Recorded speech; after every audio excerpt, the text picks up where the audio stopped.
제 이름은 김금자, 나이는 73입니다. 제 손을 내려다보면 제 인생이 고스란히 보입니다. 남자 손보다 더 굵어진 마디마디와 평생 물말을 날 없던 손톱 밑에 흙대, 그리고 지문이 달아 흐릿해진 손바닥까지. 이 손으로 새벽동이 트기 전부터 시장에 나가 채소를 다듬고 한겨울에는 발을 동동 구르며 시래기를 엮고 한여름 뙤약볕 아래에서는 땀으로 목욕하며 옥수수를 쪘습니다.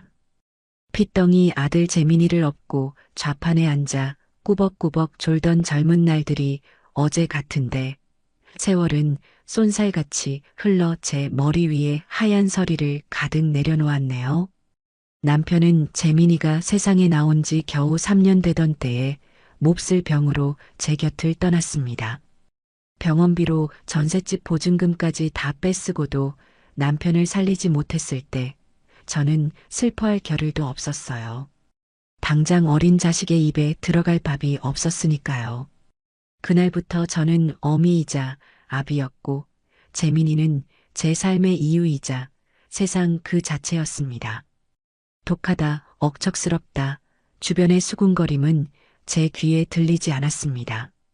오직 재민이만큼은 남들처럼 번듯하게 키워내고 싶다는 일념 하나로 버텼습니다. 그렇게 모은 돈으로 서울 변두리, 새빵살이 하던 낡은 2층 상가 건물을 통째로 샀을 때 저는 등기권리증을 끌어안고 밤새 소리 없이 울었습니다. 남편의 텅 빈 옆자리가 사무치게 그리우면서도 이제는 우리 모자를 쫓아낼 사람 없이 두 다리 뻗고 잘 수 있다는 안도감이 더 컸던 것 같아요. 1층 가게에서 나오는 월세와 2층 원룸에서 나오는 월세를 합치니 시장에 나가지 않아도 굶을 걱정은 없었습니다. 그 건물은 제게 단순한 재산이 아니었어요. 제 젊음과 눈물, 땀과 한숨이 모두 스며있는 제 인생의 기록이자 저를 지켜줄 마지막 갑옷이었습니다. 그 갑옷을 벗어달라는 이야기가 나오기 시작한 것은 목련이 탐스럽게 피어나던 어느 화창한 봄날의 일이었습니다. 어머니, 저희 왔어요. 어머니 좋아하시는 갈비찜 넉넉하게 해왔어요. 현관문이 열리기가 무섭게 며느리 다영이의 낭낭한 목소리가 먼저 집안을 채웠습니다. 그 뒤로 멀대 같은 아들 재민이가 어색하게 웃으며 따라 들어왔죠. 다영이는 솜씨 좋게 갈비찜을 냄비에 덜어대우고 재민이는 제가 좋아하는 과일을 깎아 접시에 예쁘게 담아내왔습니다. 아들 내외가 차려준 저녁상을 받으니 혼자 먹는 저녁이 익숙했던 제게는 큰 호사처럼 느껴졌습니다. 분위기가 무르익자 다영이가 가방에서 노트북을 꺼내 제 앞에 펼쳐 보였습니다. 화면에는 한 폭의 그림 같은 풍경이 펼쳐졌어요. 사방이 푸른 소나무로 둘러싸여 있고 그 앞으로는 수정처럼 맑은 개울이 흐르는 땅이었습니다. 어머니, 여기 어떠세요? 정말 좋죠? 저희가 얼마 전에 우연히 발견한 곳인데 공기가 달라요. 공기가. 서울의 뿌연 먼지랑은 비교도 할 수 없어요. 의사 선생님도 어머니께 공기 좋은 곳에서 지내시는 게 건강에 제일 좋다고 하셨잖아요. 여기 공기는 숨만 쉬어도 몸속의 나쁜 것들이 싹 씻겨나가는 기분이에요. 아들 재민이가 신이 나서 설명을 덧붙였습니다. 그의 눈은 소년처럼 반짝이고 있었어요. 맞아요, 어머니. 여기서는 하늘의 별도 손에 잡힐 것처럼 잘 보여요. 어머니, 기억나세요? 제가 어릴 때 옥상 평상에 누워서 별자리 찾아보던 거요. 이제는 우리 손주 녀석이랑 같이 마당에 누워서 별을 볼 수 있는 거예요. 며느리는 화면을 넘겨 그 땅 위에 지어질 2층 집의 가상 이미지를 보여주었습니다. 집 전체가 햇빛을 품을 것처럼 창이 많았고 산을 바라보며 차를 마실 수 있는 널찍한 나무 데크도 있었죠. 어머니, 상상을 한번 해보세요.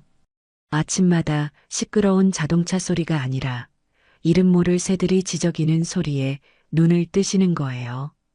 그리고 제가 갓 내린 따뜻한 커피를 들고 저 데크에 앉아 계시면 제가 맛있는 아침 식사를 차려 대령하는 거죠.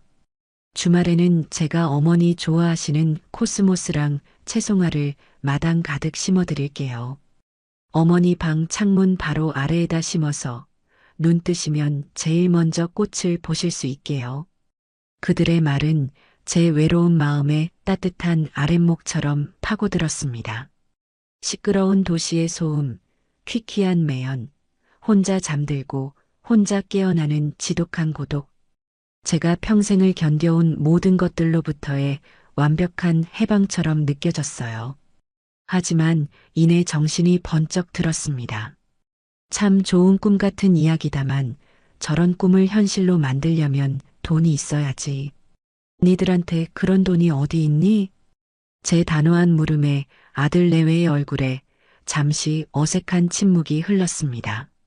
먼저 입을 연 것은 역시 다영이었어요. 며느리는 완벽하게 슬픈 표정을 지으며 제 손을 잡았습니다. 어머니, 저희 사정 잘 아시잖아요. 재민 씨 월급으로는 아이 키우고 대출 이자 막기도 빠듯해요. 그래서 이건 저희한테 정말 그림의 떡, 그냥 꿈일 뿐이에요. 저희끼리 여기 다녀와서 너무 좋다고, 우리 어머니 여기 모시고 살면 정말 좋겠다고 이야기만 했어요. 어머니의 그 건물이 없었다면 저희는 감히 이런 상상조차 못했을 거예요. 그 말은 비수처럼 날아와 제 가슴에 박혔습니다. 제 건물을 팔아 그들의 꿈을 이뤄달라는 세상에서 가장 아름답고 잔인한 요구였죠. 저희가 돈 한 푼 없어서 죄송해요. 그래서 더더욱 어머니께 이런 말씀드리는 게 불효인 줄 알지만 어머니, 저희 정말 잘할 수 있어요. 평생 어머니 발 씻겨드리며 모실게요. 제발 저희 가족의 꿈 그리고 어머니의 편안한 노후를 이룰 수 있게 도와주세요. 그날 밤 저는 잠들지 못했습니다.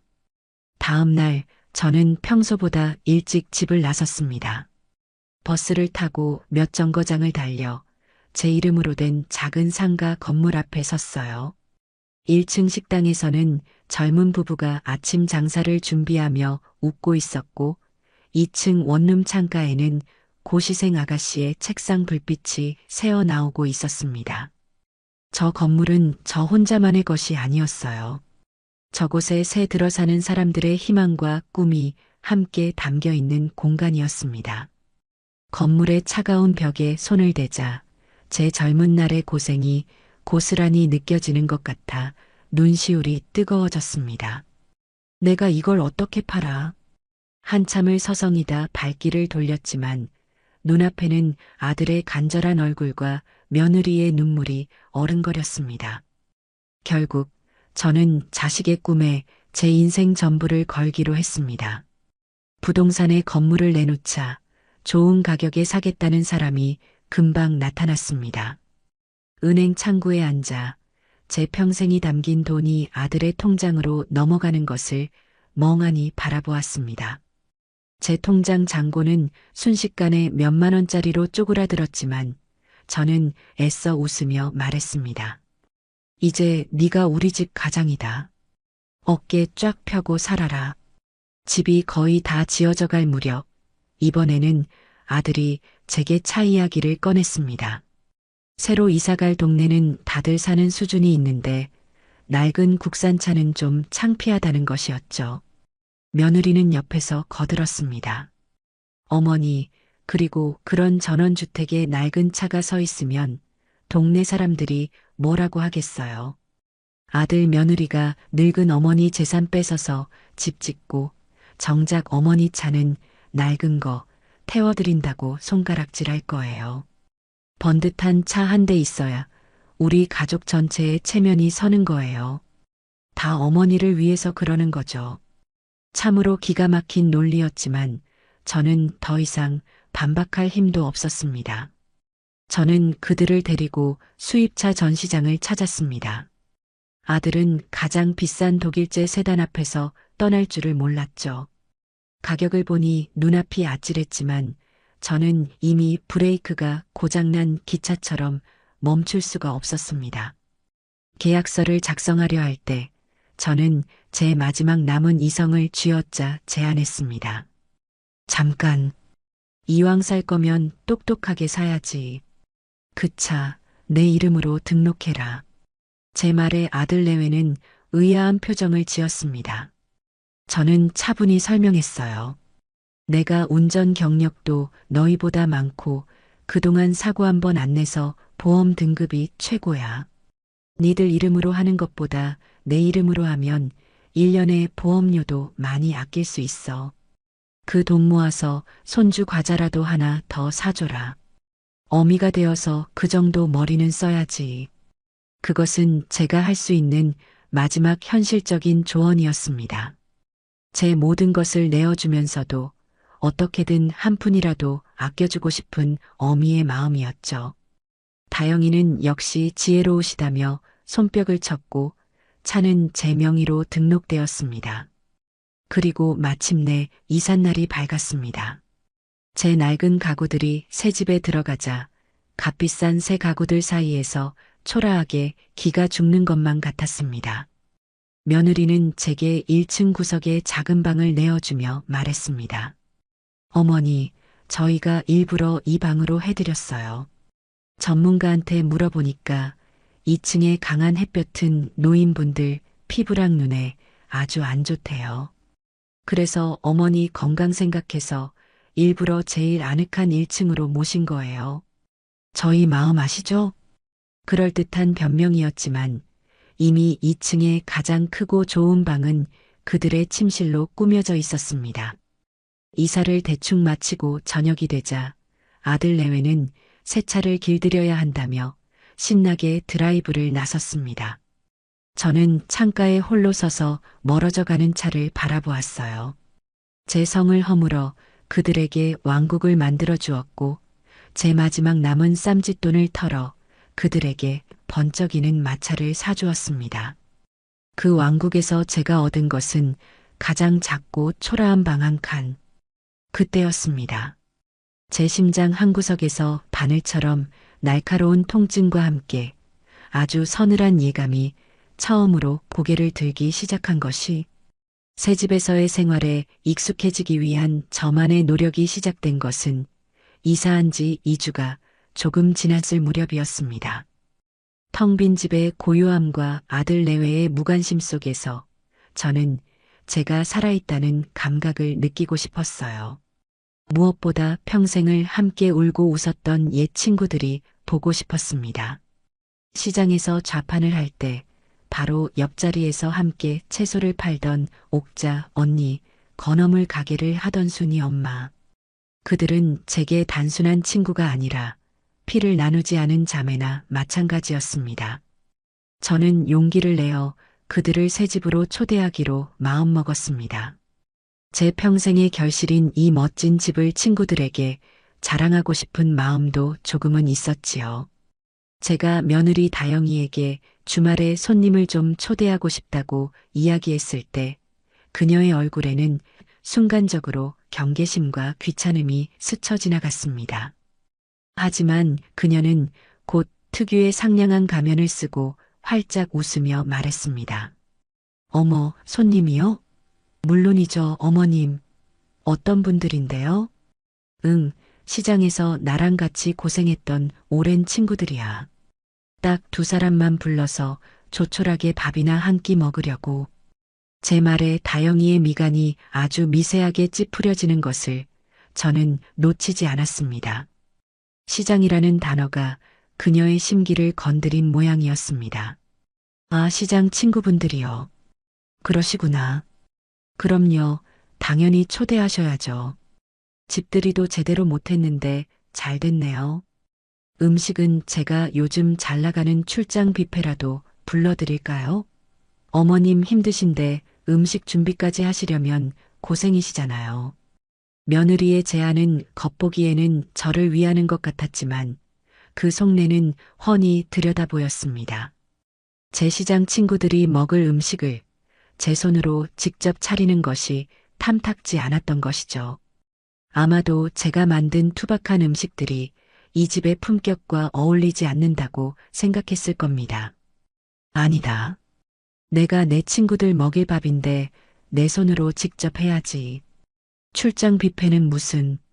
그냥 내가 알아서 할 테니 너는 신경 쓰지 마라.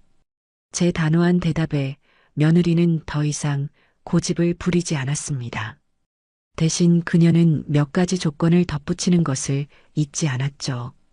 그럼요, 어머님. 그럼 그렇게 하세요.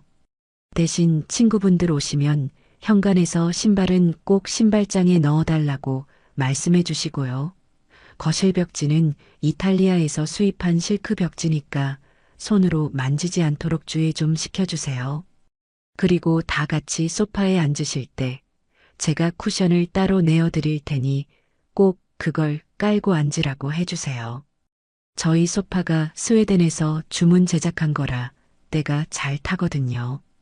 그녀의 말을 듣고 있자니 친구들을 초대하기도 전에 벌써부터 기가 다 빨리는 기분이었습니다. 하지만 저는 애써 웃으며 고개를 끄덕였습니다. 이 집에서 제 사람들을 만나기 위해서는 그 정도의 수모는 감수해야만 했습니다.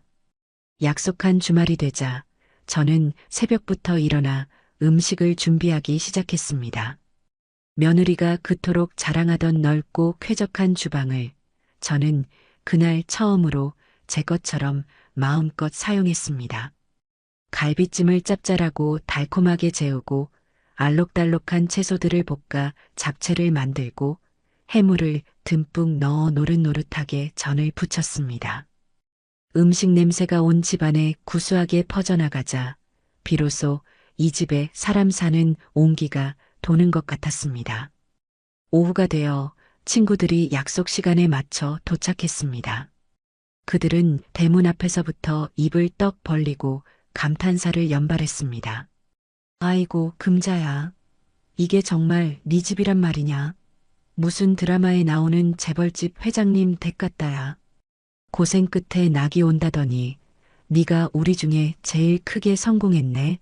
정말 장하다, 내 친구. 친구들은 자기 일처럼 기뻐하며 제 등을 두드려 주었습니다. 저는 그들의 진심 어린 칭찬에 어깨가 으쓱해져서 신이 나서 집 구석구석을 구경시켜 주었습니다. 그때 2층에서 완벽하게 화장을 하고 잘 차려입은 며느리가 우아한 걸음걸이로 내려왔습니다. 어머, 어머님 친구분들 오셨어요? 안녕하세요. 다영이는 제 친구들에게 고개를 꾸벅 숙여 인사했지만 그 눈빛에는 차가운 선민의식이 서려 있었습니다. 제 친구들의 소박한 옷차림과 투박한 손마디를 위아래로 훑어보는 그 짧은 순간을 저는 똑똑히 보았습니다. 아이고, 며느리신가 봐. 인물이 아주 훤하시네. 우리 금자한테 잘해주셔야 혀. 옥자 언니가 특유의 넉살 좋은 목소리로 며느리의 손을 잡으려 하자 다영이는 마치 벌레에 닿기라도 한 것처럼 슬쩍 몸을 뒤로 빼며 어색하게 웃었습니다. 네, 그럼요.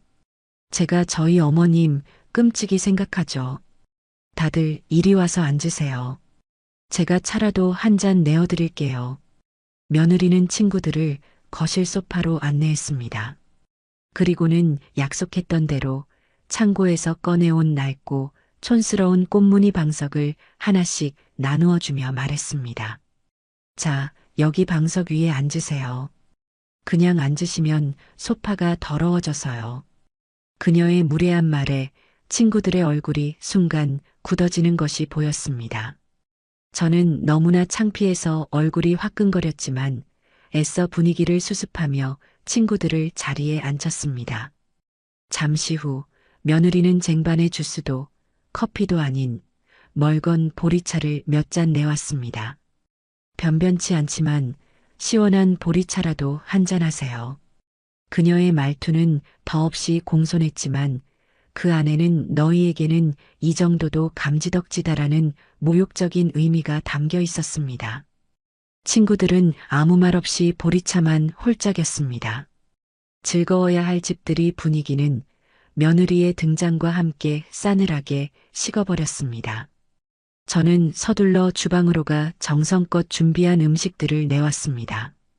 친구들은 제 음식을 맛보더니 그제야 얼굴이 조금 풀리는 듯 했습니다.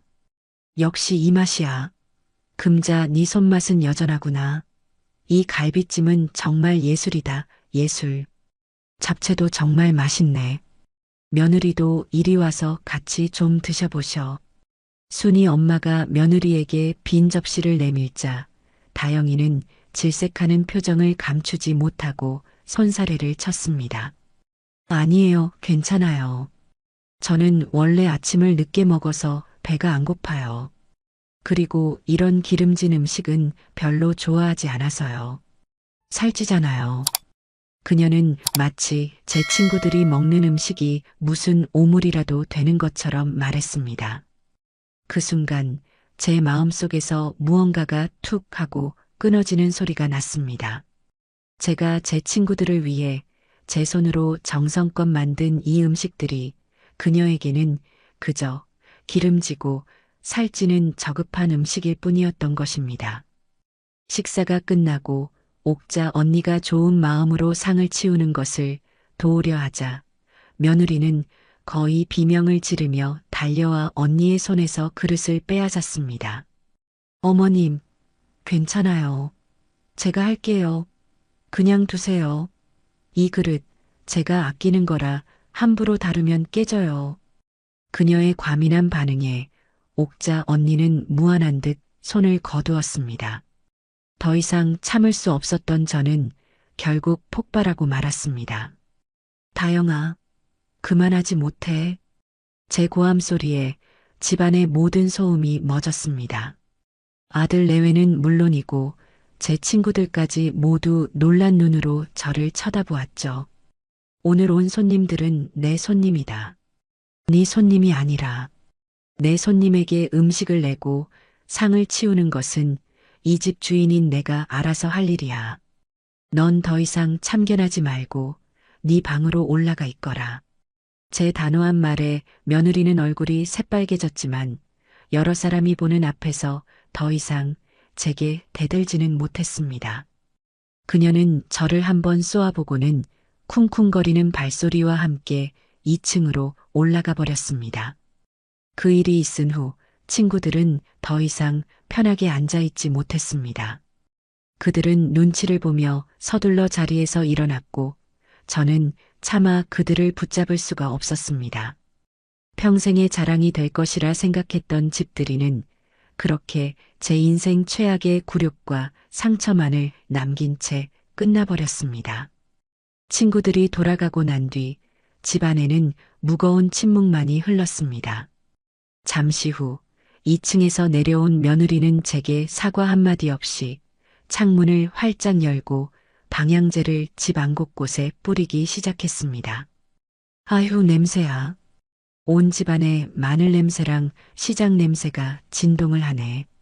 그리고는 저를 향해 차갑게 쏘아붙였습니다. 어머님, 제가 처음부터 말씀드렸잖아요.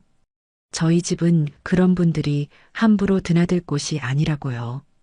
어머님께서 어머님 과거를 소중하게 생각하시는 건 알겠지만 이제 저희는 사는 수준이 달라요. 앞으로는 이런 분들 집에 들이실 생각 마세요. 이 집의 품격을 위해서라도요. 그 말을 끝으로 그녀는 제 대답도 듣지 않고 다시 자기 방으로 올라가 버렸습니다. 저는 텅 빈 거실에 홀로 서서 그녀가 남긴 인공적인 라벤더 향과 아직 공기 중에 남아있는 구수한 음식 냄새를 번갈아 맡았습니다. 그 순간 저는 깨달았습니다. 저 며느리에게 저는 그리고 제 인생의 모든 것은 저 라벤더 향으로 지워버려야 할 촌스럽고 품격 없는 시장 냄새일 뿐이라는 것을. 이 집은 성이 아니었습니다.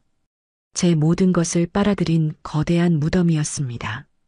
사건이 터진 것은 그 낯선 집으로 이사 온 지 한 달이 채 되지 않은 스산한 바람이 불던 날이었습니다.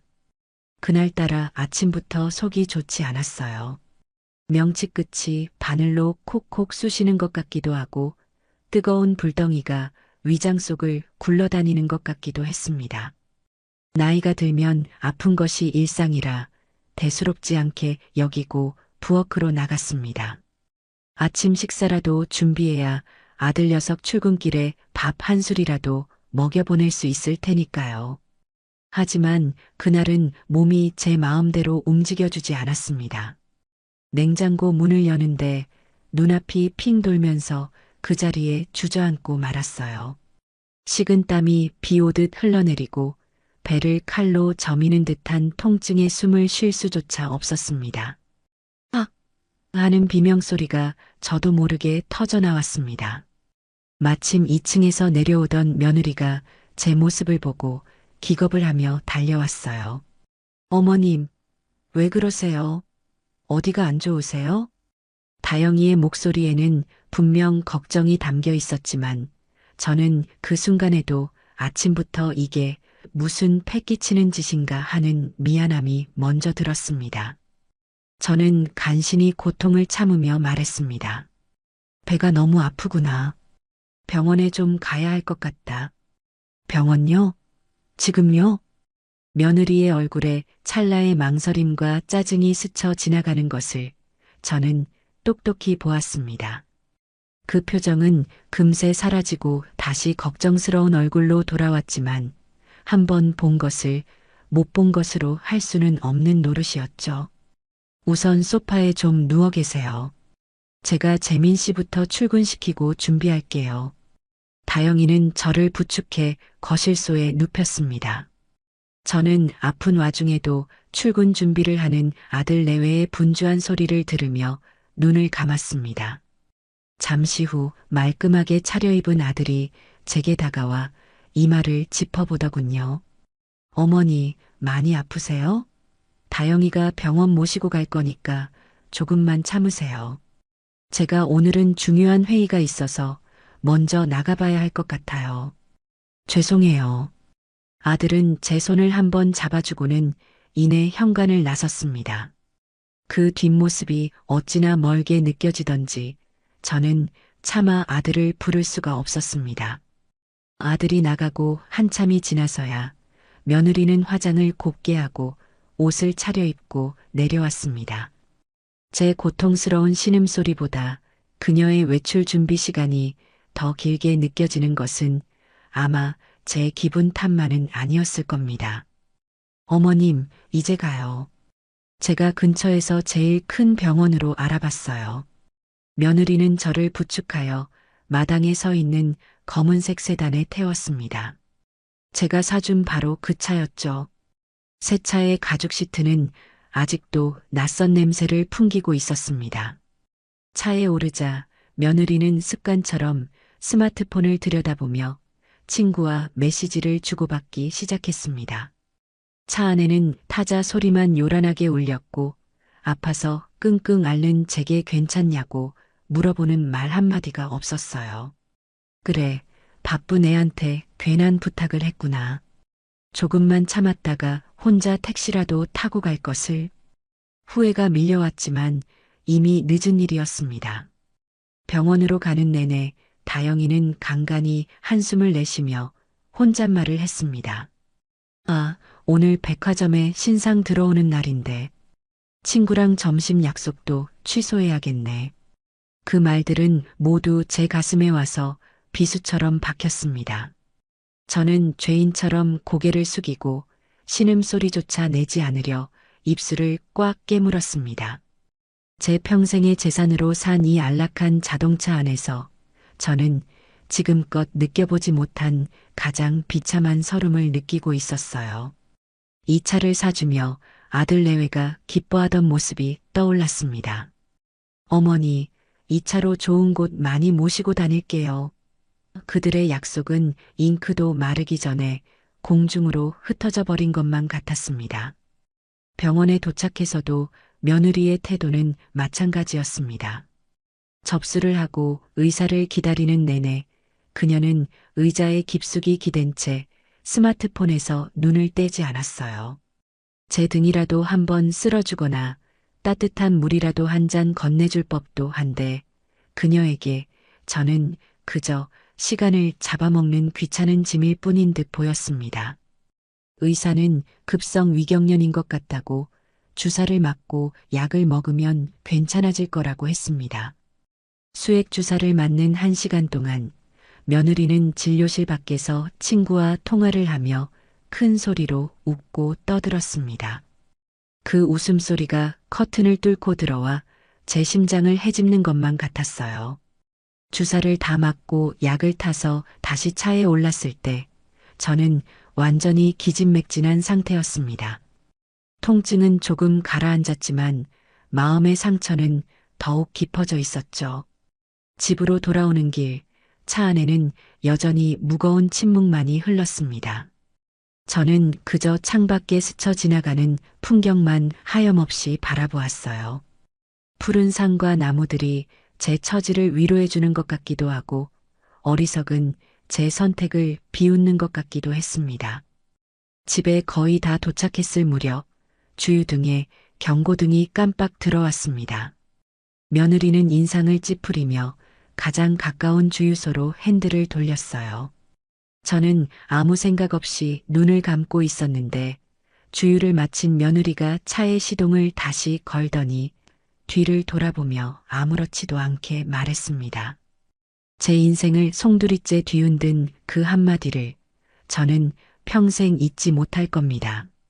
어머니, 병원 모셔다 드렸더니 기름이 다 떨어졌네요. 기름값 2만 원만 주세요. 그 순간 세상의 모든 소리가 사라지고 제 귀에는 윙 하는 이명 소리만 가득 찼습니다. 저는 제가 잘못 들은 것인가 싶어 며느리의 얼굴을 멍하니 쳐다보았어요. 그녀의 얼굴에는 어떤 악이나 농담기도 없었습니다. 그저 마트에서 물건값을 계산하듯 당연한 것을 요구하는 무심한 표정뿐이었죠.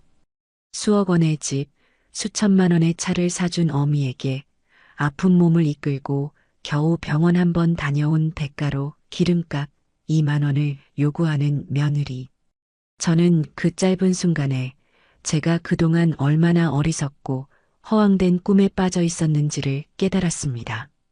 그들에게 저는 가족이 아니라 언제든 돈을 꺼내 쓸 수 있는 낡은 지갑에 불과했던 것입니다. 저는 떨리는 손으로 가방을 열어 지갑에서 꼬깃꼬깃한 10,000원짜리 2장을 꺼내 며느리에게 건넸습니다.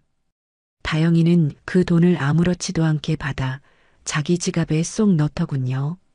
그리고는 아무 일도 없었다는 듯 차를 몰아 집으로 향했습니다.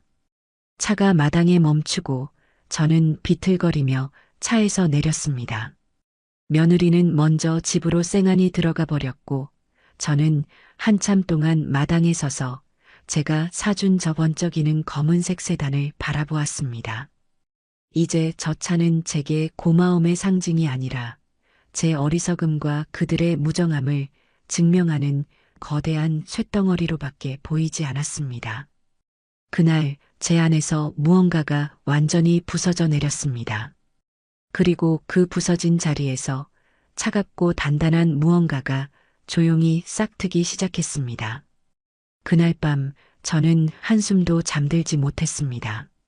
1층 구석의 작은 방, 제 몸 하나 겨우 눕힐 수 있는 이 낯선 공간의 천장을 뜬 눈으로 바라보며 밤을 새웠습니다.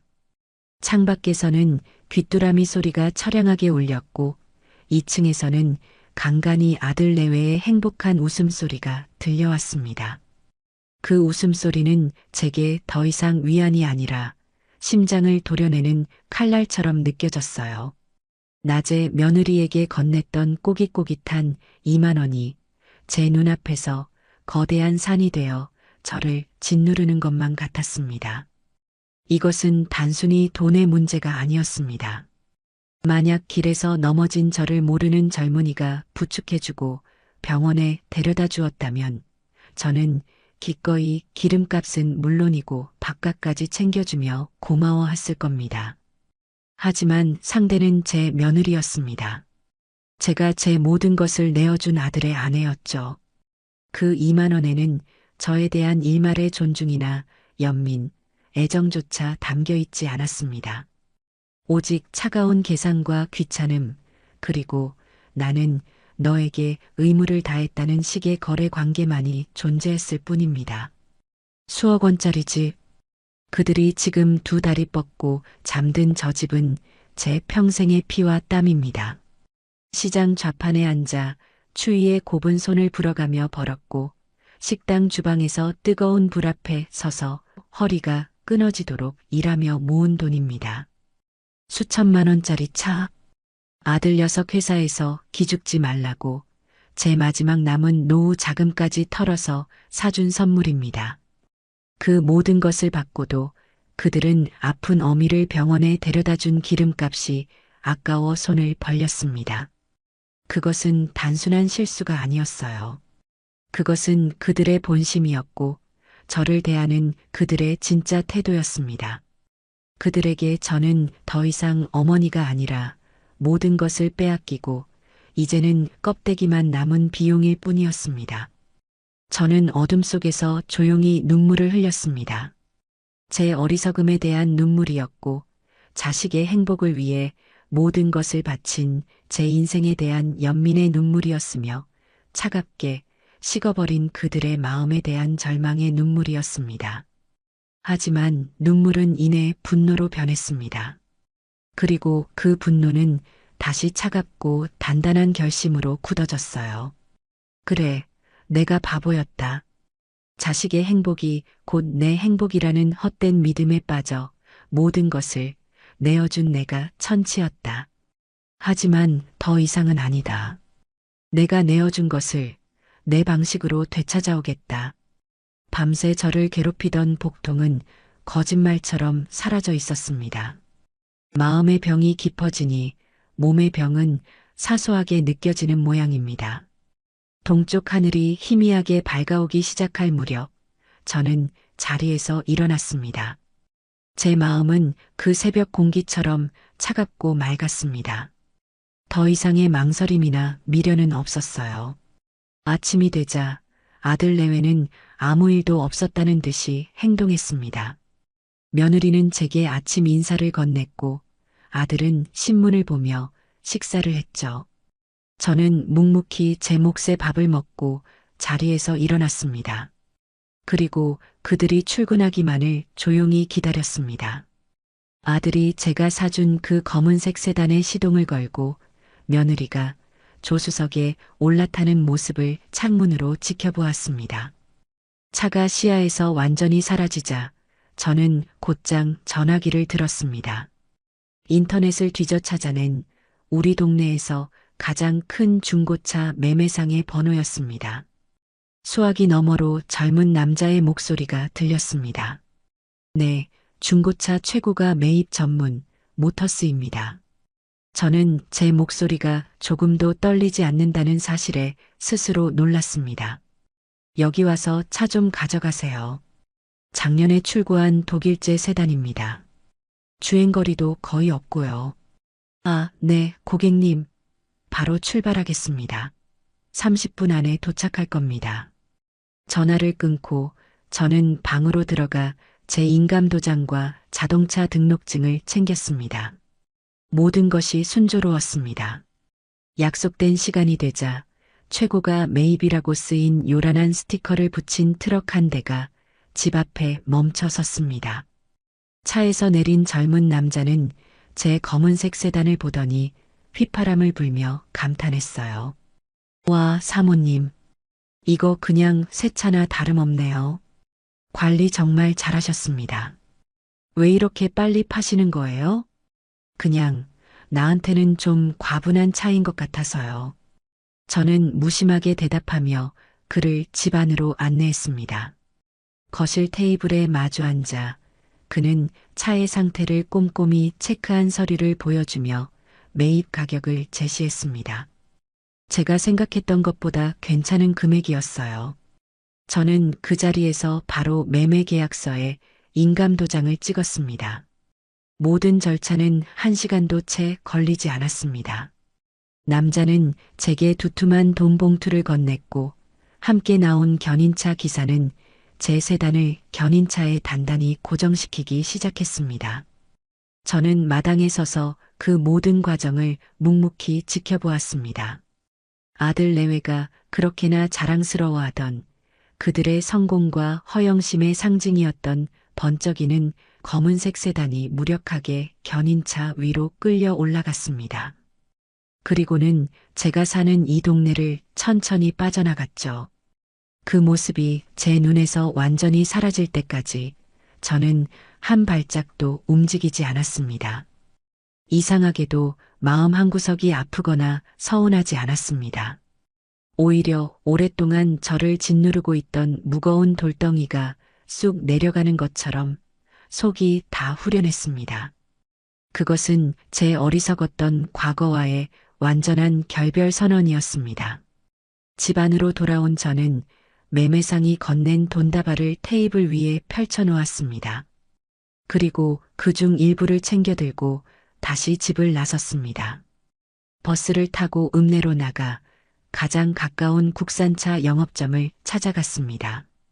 그리고 그곳에서 가장 작고 실용적인 경차 한 대를 계약했어요.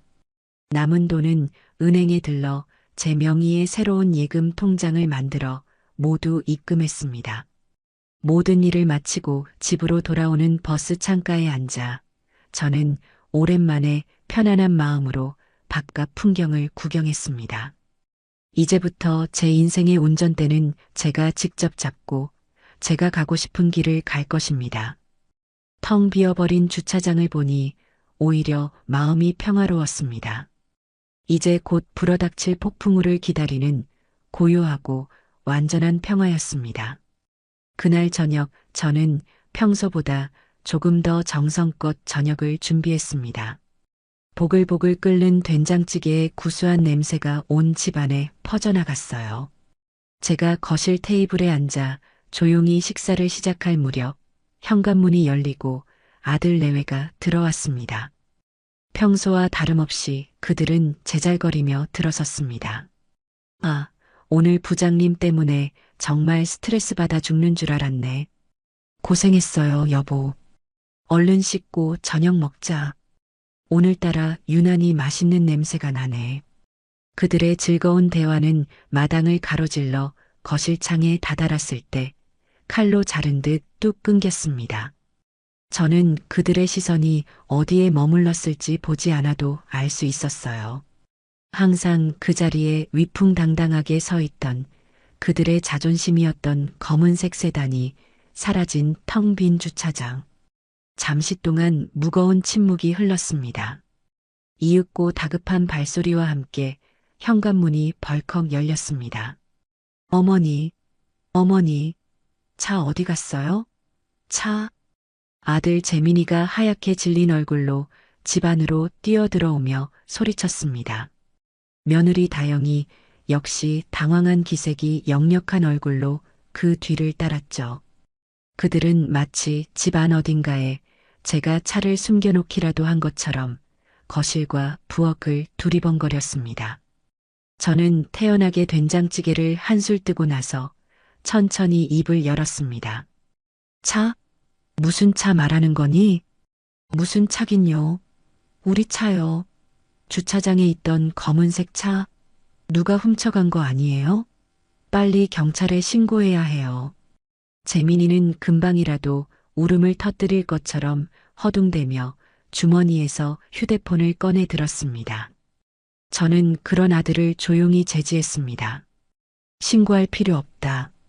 아무도 훔쳐가지 않았으니. 제 차분한 목소리에 아들 내외는 의아한 표정으로 저를 바라보았습니다. 며느리가 조심스럽게 물었어요. 그럼 차가 어디 있는데요, 어머님? 누가 잠시 빌려가기라도 한 거예요? 저는 숟가락을 내려놓고 그들의 얼굴을 똑바로 쳐다보며 말했습니다. 제 인생에서 가장 통쾌하고 또 가장 슬픈 한마디였습니다. 내가 팔았다. 네. 뭘 팔아요? 그 차, 내가 오늘 오전에 중고차 매매상 불러서 팔아버렸다. 제 말에 아들 내외의 얼굴은 그야말로 새하얗게 굳어버렸습니다. 잠시 동안 그들은 제가 한 말의 의미를 이해하지 못하는 듯 보였어요.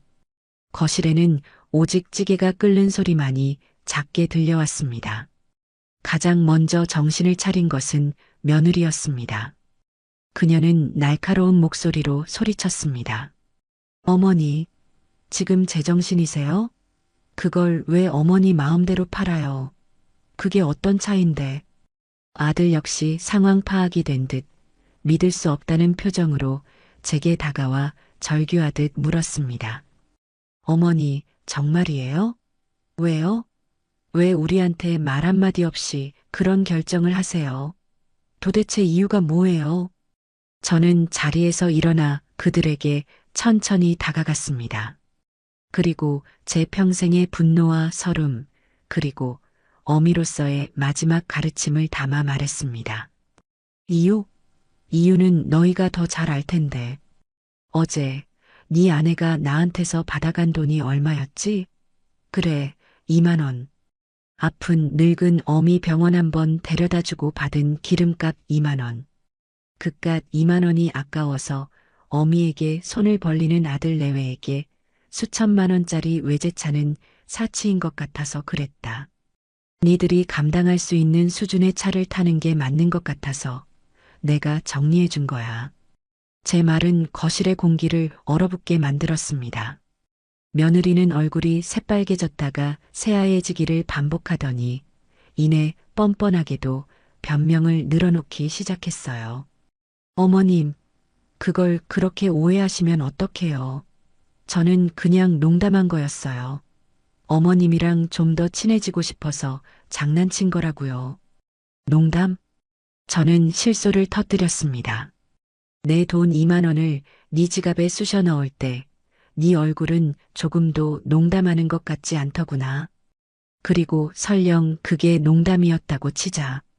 아픈 시어머니를 상대로 그런 저급한 농담을 하는 며느리에게 내가 과연 수천만 원짜리 선물을 계속 쥐어줘야 할 이유가 있을까?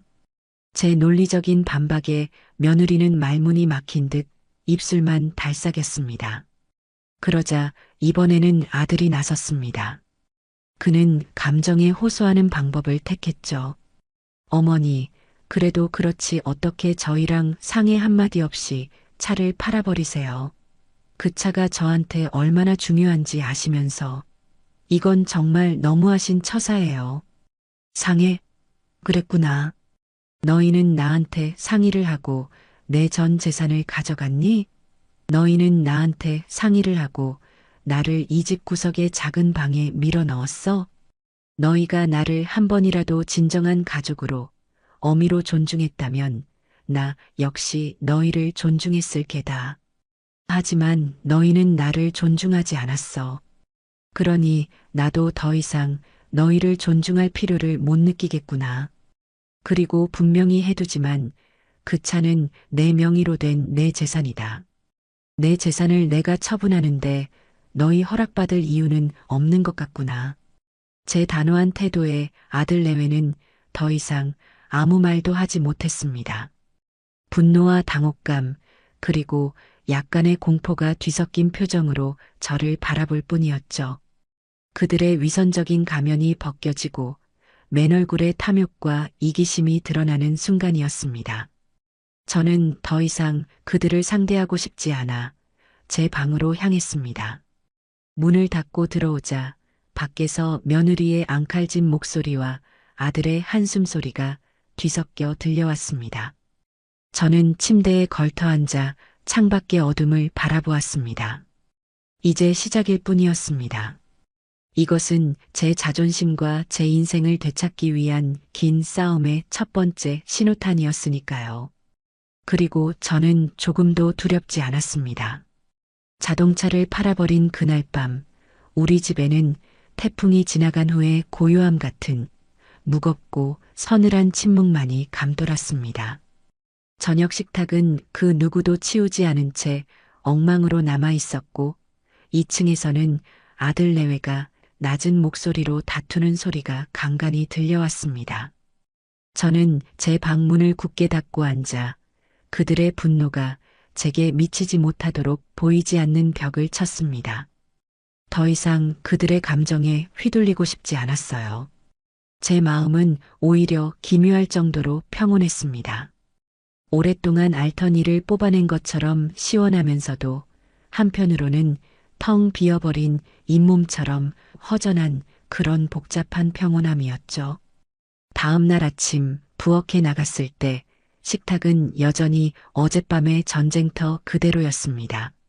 아들 내외는 아예 내려오지도 않았더군요. 저는 묵묵히 제 몫의 밥을 차려 먹고 설거지를 깨끗이 마쳤습니다. 마치 어젯밤의 일은 다른 집에서 일어난 일인 양, 저는 제 일상을 이어나가기로 마음먹었습니다. 그날은 제가 차를 판 돈으로 새로 계약한 작은 경차가 나오는 날이었습니다. 저는 오랜만에 옷장에서 가장 깔끔한 외출복을 꺼내 입었습니다. 자동차 영업소까지는 버스를 2번이나 갈아타야 하는 먼 길이었습니다. 버스 창가에 앉아 빠르게 스쳐 지나가는 바깥 풍경을 보며 저는 제 인생을 되돌아보았습니다. 평생을 남편 대신 아들 대신 운전대를 잡고 살아왔지만 정작 제 자신을 위한 운전은 한 번도 해본 적이 없었던 것 같아요. 항상 누군가를 태우고 어딘가에 데려다주고 무언가를 셔나르기 위한 운전이었습니다. 하지만 오늘부터는 달라질 것입니다. 이제 제 인생의 운전대는 온전히 제 손에 쥐어져 있었고 그 목적지는 제가 정할 것이었습니다. 영업소에 도착하자 말쑥하게 차려입은 젊은 직원이 저를 맞았습니다. 그는 저를 전시장 안쪽으로 안내했어요. 그곳에는 작고 앙증맞은 흰색 경차 한 대가 반짝이며 저를 기다리고 있었습니다. 값비싼 독일제 세단처럼 위압적인 위용은 없었지만 오히려 제 몸에 꼭 맞는 옷처럼 편안하고 친근하게 느껴졌습니다. 사모님, 차 나왔습니다. 필요한 서류 작업은 다 끝났고 간단한 설명만 들으시고 바로 몰고 가시면 됩니다. 젊은 직원은 친절하게 차의 기능들을 하나하나 설명해 주었습니다. 저는 그의 설명을 들으며 차 안 구석구석을 살펴보았어요. 새 차에서 나는 특유의 냄새가 나쁘지 않았습니다. 제 돈으로 오롯이 저를 위해 산 첫 번째 물건이었습니다. 그 사실만으로도 가슴 벅찬 감동이 밀려왔어요. 모든 절차를 마치고 차 키를 건네받았을 때 저는 젊은 직원에게 진심으로 고개를 숙여 인사했습니다. 고맙습니다, 총각. 신경 많이 써줘서. 저는 새로운 MR을 몰고 영업소를 빠져나왔습니다. 처음에는 조금 어색했지만 금세 손에 익더군요. 차가 작고 가벼워서 오히려 운전하기가 훨씬 수월했습니다. 저는 곧장 집으로 가지 않고 은행으로 차를 몰았습니다. 어제 받은 두툼한 돈 봉투는 제 가방 안에서 묵직한 존재감을 뽐내고 있었죠. 은행에 들어가 번호표를 뽑고 순서를 기다리는 동안 저는 수많은 생각에 잠겼습니다. 이 돈은 제 젊음과 맞바꾼 돈입니다. 제 잠 못 이루던 밤들과 아파도 병원 한 번 제대로 가지 못했던 서러운 날들이 녹아있는 돈입니다. 이 돈을 다시는 그들의 손에 닿는 곳에 둘 수 없었습니다. 창구에 앉아 저는 제 명의로 된 새로운 예금 통장을 하나 만들었습니다. 그리고 차를 팔고 남은 모든 돈을 그 통장에 입금했어요. 통장 맨 앞장에 긴금자라고 선명하게 찍힌 제 이름을 보니 비로소 제 것을 되찾은 기분이 들었습니다. 저는 그 통장과 도장을 가방 가장 깊숙한 곳에 넣고 은행을 나섰습니다. 이제 제게는 누구에게도 의지하지 않고 살아갈 수 있는 최소한의 방패가 생긴 셈입니다. 집으로 돌아오니 오후 늦은 시간이었습니다. 제가 마당에 작은 흰색 경차를 주차하자 2층 창문 커튼이 살짝 들렸다가 내려가는 것이 보였습니다. 아들 내외가 저를 지켜보고 있었던 것이죠. 저는 애써 그들을 무시하며 차에서 내려 집으로 들어갔습니다. 저녁 시간이 되어 부엌으로 나가자 아들 내외가 무거운 표정으로 식탁에 앉아 있었습니다. 그들은 저를 보자마자 마치 약속이라도 한 듯이 동시에 입을 열었습니다. 어머니, 드릴 말씀이 있어요. 아들의 목소리는 차갑게 가라앉아 있었습니다. 저는 말없이 그들을 바라보았어요. 그러자 며느리가 기다렸다는 듯이 서류 한 장을 제 앞에 툭 던졌습니다. 깔끔하게 컴퓨터로 작성된 문서에는 월 생활비 청구 내역이라는 제목이 붙어 있었습니다. 이게 뭐냐? 보시면 모르세요? 저희가 이 집에서 사는데 들어가는 한 달 비용이에요. 관리비, 수도세, 전기세, 가스비, 인터넷 요금, 그리고 저희 세 식구 식비까지 총액을 정확히 3으로 나눴어요. 앞으로 매달 말일에 어머니 몫은 어머니께서 직접 부담해 주셔야겠어요. 며느리는 팔짱을 낀 채 저를 똑바로 쳐다보며 말했습니다. 그 눈빛에는 더 이상 가식적인 상냥함 따위는 없었습니다. 오직 날카로운 저기와 계산만이 번뜩이고 있었죠. 이 집을 짓는데 제 평생의 재산이 들어갔다는 사실은 그들의 계산법에는 존재하지 않았습니다. 그들은 저를 이 집에 새 들어 사는 세입자 취급을 하고 있는 것이었습니다. 저는 잠시 그 서리를 말없이 내려다보았습니다. 그들의 치졸함과 뻔뻔함에 헛웃음이 나왔지만 저는 화를 내지 않았습니다. 오히려 그들의 행동이 제 결심을 더욱 굳게 만들어 주었으니까요.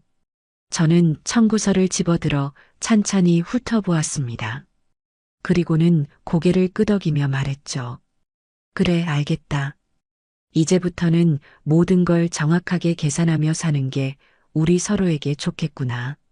제 순순한 반응에 아들 내외는 오히려 당황한 듯 보였습니다. 제가 화를 내고 싸움을 걸어올 것이라고 예상했던 모양입니다. 저는 자리에서 일어나 그들을 향해 마지막으로 선언했습니다. 대신 조건이 있다. 나도 이제부터는 내 몫의 생활비를 낼 테니 너희도 앞으로 나한테 10원 한 장 아쉬운 소리 하지 마라.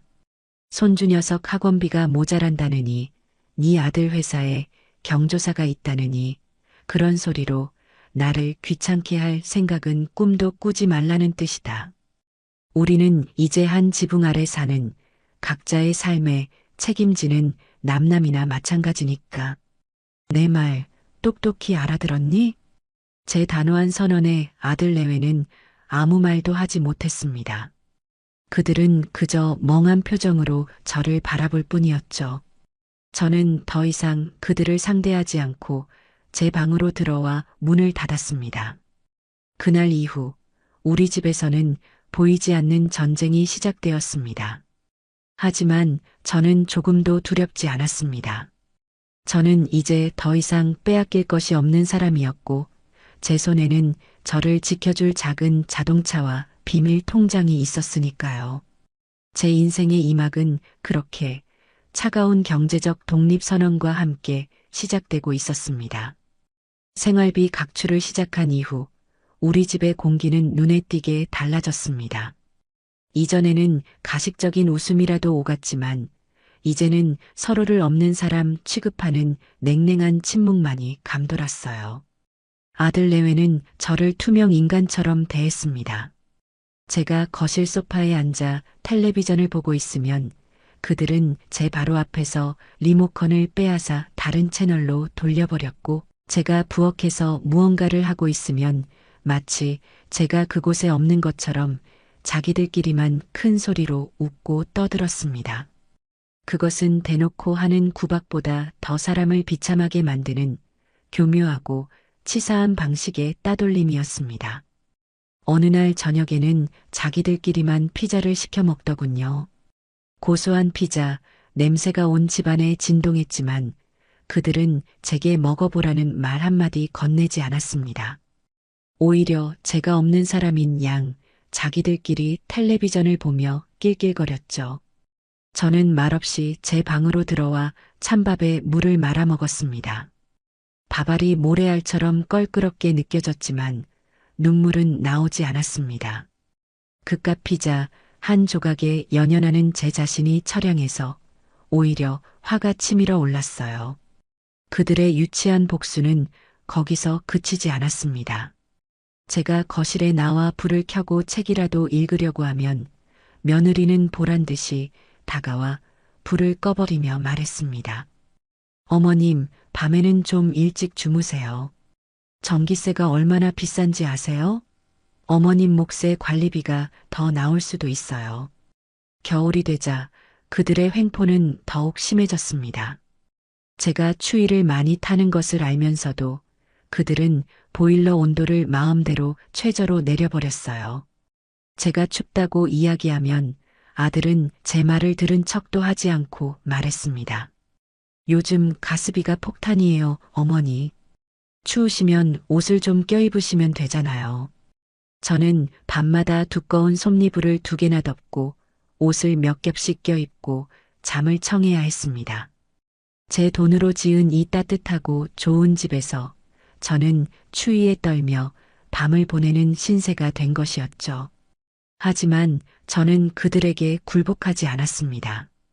다음 날 저는 읍내에 나가 작은 전기장판을 하나 사왔습니다. 그날 밤 따뜻한 전기장판 위에서 몸을 녹이며 저는 다짐했습니다. 그래, 너희가 나를 아무리 구석으로 몰아넣어도 나는 나만의 온기를 찾아낼 것이다. 나는 절대 너희에게 지지 않을 것이다.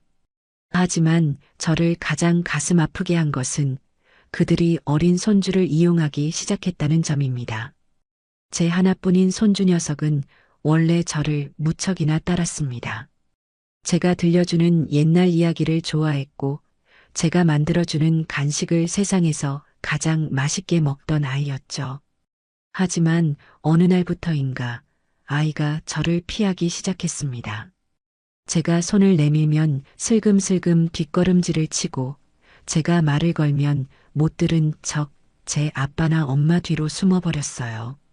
이상하게 생각하던 어느 날 오후 저는 그 이유를 알게 되었습니다. 손주 방에서 장난감 정리를 도와주다가 우연히 2층에서 내려오는 아들 내외의 대화를 엿듣게 된 것이죠. 여보, 민수한테 너무 심하게 말하는 거 아니야? 할머니 미워하라고 가르치는 건 좀 그렇지 않아? 아들의 걱정스러운 목소리에 며느리가 앙칼지게 대꾸했습니다. 심하긴 뭐가 심해? 사실을 말해주는 건데. 할머니가 우리 좋은 차 팔아버려서 이제 민수 놀이공원 갈 때 편하게 못 간다고 했더니 애가 바로 알아듣더구먼. 저렇게라도 해야 우리 어머니가 정신을 차리지. 자기 때문에 애까지 저러는 거 보면 마음이 좀 아프시겠지. 안 그래? 그들의 대화를 듣는 순간 제 심장이 얼어붙는 것 같았습니다. 세상에 어떻게 저렇게 잔인할 수가 있을까요? 아무것도 모르는 어린아이에게 거짓을 주입하여 할머니를 미워하도록 만들다니요. 그것은 제게 가하는 가장 비겁하고 악랄한 공격이었습니다. 그날 밤 저는 손주가 잠든 것을 확인하고 아이의 방에 몰래 들어갔습니다. 잠든 아이의 얼굴을 쓰다듬으며 저는 소리 없이 눈물을 흘렸습니다. 제 어리석은 선택이 결국에는 사랑하는 손주에게까지 상처를 주게 된 것만 같아 가슴이 미어졌습니다. 그날 이후 저는 집안에서 더욱 고립되었습니다. 유일한 낙이었던 손주와의 시간마저 빼앗기자 저는 숨이 막힐 것 같은 외로움과 무력감에 시달렸습니다. 하루 종일 작은 방에 갇혀 창밖만 하염없이 바라보는 날들이 이어졌어요. 그러던 어느 날 저는 창밖으로 보이는 텅 빈 마당을 보다가 문득 한 가지 생각을 떠올렸습니다. 그래, 저 땅은 내 돈으로 산 땅이지. 저곳에 내 손으로 무언가를 읽어보자. 다음 날 저는 읍내 농기구상에 들러 작은 호미와 모종삽 그리고 여러 가지 채소 씨앗을 사왔습니다. 그리고 마당 한쪽 구석 햇볕이 가장 잘 드는 곳에 자리를 잡고 땅을 일구기 시작했어요. 딱딱하게 굳은 땅을 호미로 파내고 돌멩이를 골라내는 일은 생각보다 힘들었습니다. 하지만 흙냄새를 맡고 제 손으로 땅을 어루만지니 이상하게도 그동안 꽉 막혀있던 가슴이 조금씩 풀리는 기분이 들었습니다. 저는 그곳에 상추와 쑥갓, 고추와 토마토 모종을 정성껏 심었습니다. 제가 텃밭을 가꾸는 모습을 본 며느리는 길길이 날뛰었습니다. 어머님, 지금 뭐 하시는 거예요? 이 고급 주택 마당에 흙 파고 이게 무슨 짓이에요? 집 품격 떨어지게. 다영이는 마치 자기 집 정원에 쓰레기라도 버려진 것처럼 질색하며 소리쳤습니다. 품격? 사람이 사람답게 사는 게 품격이지. 흙 파는 게 품격 떨어지는 일은 아니라고 생각한다만. 저는 허리를 펴고 며느리를 똑바로 쳐다보며 말했습니다. 당장 그만두세요. 이웃 사람들이 보면 뭐라고 하겠어요. 무슨 시골 촌구석도 아니고 마당에 고추나 심고 있다니. 창피해서 얼굴을 들고 다닐 수가 없네. 창피할 게 뭐 있니? 내 손으로 키운 채소, 내 자식 입에 넣어주면 좋은 거 아니냐? 너도 나중에 맛보면 그런 소리 못할 게다. 하지만 며느리는 제 말을 들으려 하지 않았습니다. 그날 이후 그녀는 매일같이 텃밭을 지날 때마다 보란듯이 인상을 찌푸리고 아이고 촌스러워라며 비아냥거렸습니다. 제가 물을 주고 잡초를 뽑는 동안 그녀는 팔짱을 낀 채 저를 한심하다는 듯이 쳐다보았죠. 그 텃밭은 저와 아들 내외 사이에 새로운 전쟁터가 되었습니다. 그들은 저를 집안에서 몰아내는 것도 모자라 이제는 제가 마당에 발붙이는 것조차 허락하지 않으려는 듯 했습니다. 하지만 저는 물러서지 않았습니다. 그 작은 텃밭은 이제 제게 단순한 채소밭이 아니었습니다. 그것은 그들의 억압 속에서 제가 지켜내야 할 제 마지막 남은 자존심의 영토였습니다. 며느리가 제 텃밭을 향해 퍼붓는 저주와 경멸은 날마다 그 강도를 더해갔습니다. 그녀는 제가 마당에 나설 때마다 마치 벌레를 보는 듯한 표정으로 창가에 서서 저를 감시했고 제가 애써 키운 상추잎에 벌레가 앉기라도 하면 온 동네가 떠나가라 비명을 질러댔습니다. 제가 물을 주고 잡초를 뽑는 동안 그녀는 일부러 마당에 나와 큰 소리로 통화를 했습니다. 어머, 우리 집? 말도 마. 요즘 마당에 파리가 들끓어서 창문도 못 열어. 웬 흙장난에 빠지셔서는 아이고, 품격 떨어져서 정말 못 살겠다니까. 그 말들은 모두 제 등 뒤에 와서 박히는 날카로운 유리 조각 같았습니다. 아들 재민이는 아내의 그런 히스테리를 말리기는커녕 오히려 동조하며 제게 핀잔을 주었죠. 어머니, 그냥 좀 그만하시면 안 돼요? 다영이가 저렇게 스트레스를 받는데 꼭 그렇게까지 하셔야겠어요? 그냥 마트 가서 사드시면 되잖아요. 그들의 눈에 제 작은 텃밭은 자신들의 고급스러운 전원 생활에 흠집을 내는 흉물일 뿐이었습니다. 그 흙 한 줌에 그 작은 싹 하나에 제 마지막 남은 자존심과 희망이 담겨 있다는 사실을 그들은 알지도 못했고 알려하지도 않았습니다. 그 집에서 저는 점점 더 고립되어 갔습니다. 숨을 쉴 때마다 가시가 폐부를 찌르는 것처럼 모든 순간이 고통이었습니다. 이대로 주저앉아 그들의 등살에 말라 죽을 수는 없었습니다. 저는 탈출구가 필요했습니다. 그날 아침 저는 평소보다 일찍 잠에서 깼습니다. 더 이상 그들이 차려주는 눈칫밥을 먹고 싶지 않아 새벽녘에 조용히 부엌으로 나가 제 몫의 아침을 챙겨 먹었습니다. 그리고는 제 방으로 돌아와 외출복으로 갈아입었죠.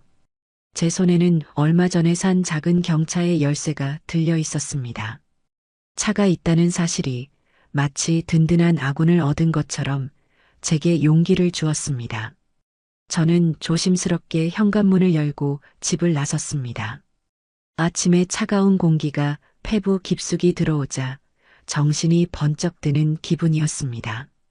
작은 경차에 시동을 걸자 조용한 엔진음이 제 심장 소리처럼 규칙적으로 울렸습니다. 저는 어디로 가야 할지 정하지도 않은 채 무작정 차를 몰고 마을길을 빠져나왔습니다. 한참을 달리다 보니 마을 어귀에 있는 작은 마을회관 간판이 눈에 들어왔습니다. 평소에는 무심코 지나치던 곳이었죠. 오늘은 왠지 모르게 그곳으로 핸들을 돌리고 싶었습니다.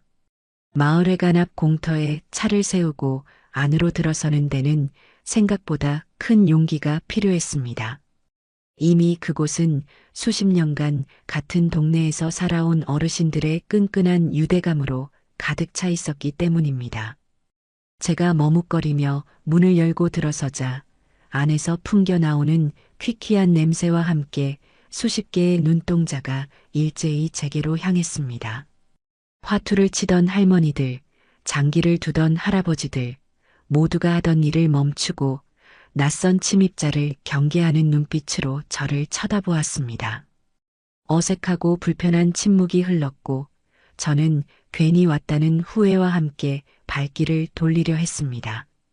그때였습니다. 화투패를 손에 쥔 채 인상이 좋아 보이는 할머니 한 분이 제게 먼저 말을 걸어주었습니다. 어이구, 처음 보는 얼굴인데 저기 고래등 같은 2층 양옥집에 사는 새댁 아니셔? 칠순이 넘은 제게 새댁이라니 어처구니가 없으면서도 왠지 모르게 웃음이 나왔습니다. 이 동네에서는 제가 가장 막내뻘인 모양이었습니다. 아, 네, 맞습니다. 얼마 전에 이사 왔어요. 김금자라고 합니다. 아이고, 어서 와요. 뭘 그렇게 문간에 서 있어. 이리 와서 따뜻한 데 앉아서 커피나 한잔 해요. 그 할머니의 구수한 목소리 한마디에 팽팽하게 당겨져 있던 제 긴장의 끈이 탁 풀리는 것을 느꼈습니다. 저는 그들이 내어주는 플라스틱 의자에 엉거주춤 앉아 믹스 커피가 담긴 뜨거운 종이컵을 받아들었습니다. 달달하고 구수한 커피가 목을 타고 넘어가자 얼어붙었던 몸과 마음이 사르르 녹는 것 같았어요. 그날을 시작으로 저는 매일같이 마을회관으로 출근 도장을 찍었습니다. 처음에는 구석에 앉아 다른 사람들의 이야기를 듣기만 했지만 며칠이 지나자 자연스럽게 그들의 대화에 끼어들 수 있게 되었습니다. 그곳에는 저마다의 사연을 가진 사람들이 모여 있었습니다. 자식에게 집이며 농밭이며 다 물려주고 이제는 용돈 타 쓰는 신세가 되었다는 할머니, 명절에도 얼굴 한번 보기 힘든 자식들을 그리워하며 술로 하루를 보내는 할아버지. 우리는 서로의 아픔을 나누고 서로의 처지를 위로하며 동질감을 느꼈습니다. 집에서는 없는 사람 취급을 받던 제가 이곳에서는 금자씨, 새댁으로 불리며 온전한 한 사람으로 대접받고 있었습니다. 저는 그곳에서 잊고 있던 웃음을 되찾았고 살아있다는 감각을 다시 느끼기 시작했습니다. 특히 그 중에서도 점잖고 말이 없지만 가끔씩 툭툭 던지는 한마디의 깊은 지혜가 담겨 있는 박 영감님과는 유독 마음이 잘 통했습니다. 그는 젊었을 때 면사무소에서 오랫동안 일한 공무원 출신이라고 했습니다. 어느 날 저는 점심을 먹고 박 영감님과 함께 회관 앞 평상에 앉아 커피를 마시다가 제 속의 응어리를 털어놓았습니다. 텃밭 문제로 며느리와 매일같이 싸우는 제 신세가 너무나 처량했기 때문입니다. 아니, 내 돈으로 산 땅에 내 손으로 상추 좀 심겠다는데 그걸 가지고 집 품격이 떨어진다며 매일같이 사람을 들들 볶으니 정말이지 화병이 나서 죽을 지경이에요. 그깟 상추 몇 포기가 뭐라고 사람을 이렇게 비참하게 만드는지 모르겠어요. 제 하소연을 묵묵히 듣고 있던 박 영감님은 종이컵을 말없이 내려놓더니 안경을 고쳤으며 제게 물었습니다. 금자씨, 혹시 그 집 등기부등본, 그러니까 속칭 집문서라는 것을 한 번이라도 제대로 본 적이 있어? 네. 집문서요? 그건 아마 아들 녀석 내외가 가지고 있을 텐데요. 저는 집을 사고 팔 때 도장만 찍어줬지. 그런 서류는 제대로 본 적이 없네요. 허허, 금자씨. 싸움을 하려면 무기가 있어야 하는 법인데 가장 중요한 무기를 적의 손에 쥐어주고 있었구려. 박 영감님의 말은 제 머리를 망치로 한 대 치는 것 같았습니다. 그 집을 지을 때 금자씨 돈이 얼마나 들어갔는지 그걸 증명할 수 있는 서류가 있어? 예를 들면 상가 건물을 판 매매 계약서라든지 그 돈이 아들 통장으로 들어간 은행 거래 내역서 같은 것 말이요. 네, 그런 서류들은 예전에 살던 집에서 가져온 짐 보따리 어딘가에 있을 겁니다. 워낙 오래된 서류들이라 신경도 안 쓰고 있었네요. 지금 당장 집으로 가서 그 서류들을 찾으시오. 그리고 아들 내외 방을 뒤져서라도 집문서를 찾아내서 금자 씨가 직접 가지고 있어야 합니다. 말로만 내 돈이다, 내 땅이다 하고 소리치는 것과 서류를 눈앞에 딱 내미는 것은 하늘과 땅 차이요. 그 서류들이야말로 금자 씨의 가장 강력한 창이자 방패가 될 것이요. 박 영감님의 조언은 안개 속을 헤매던 제게 한 줄기 빛과 같았습니다.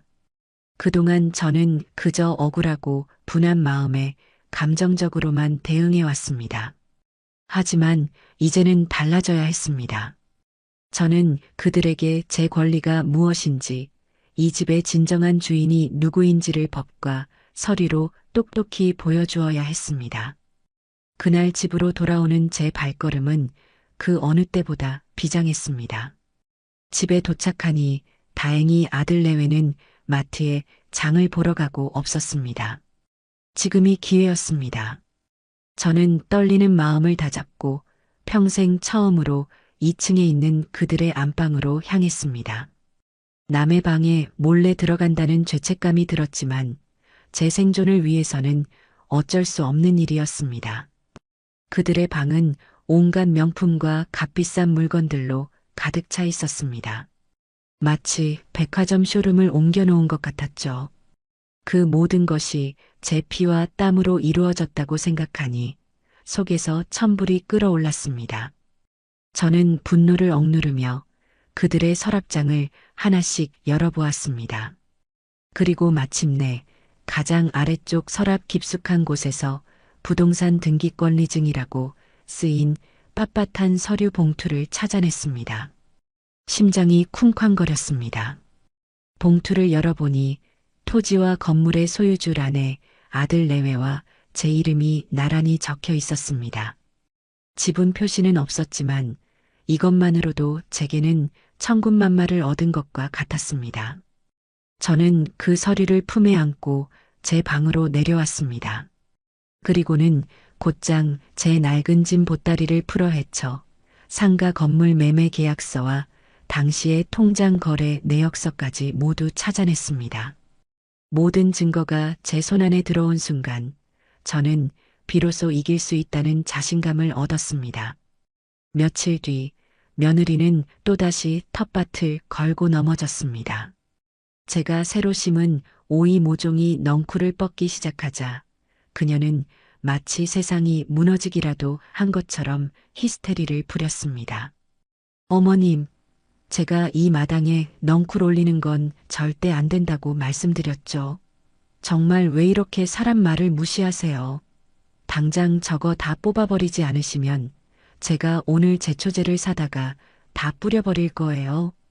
저는 그 말을 기다렸다는 듯이 손에 묻은 흙을 툭툭 털며 일어섰습니다.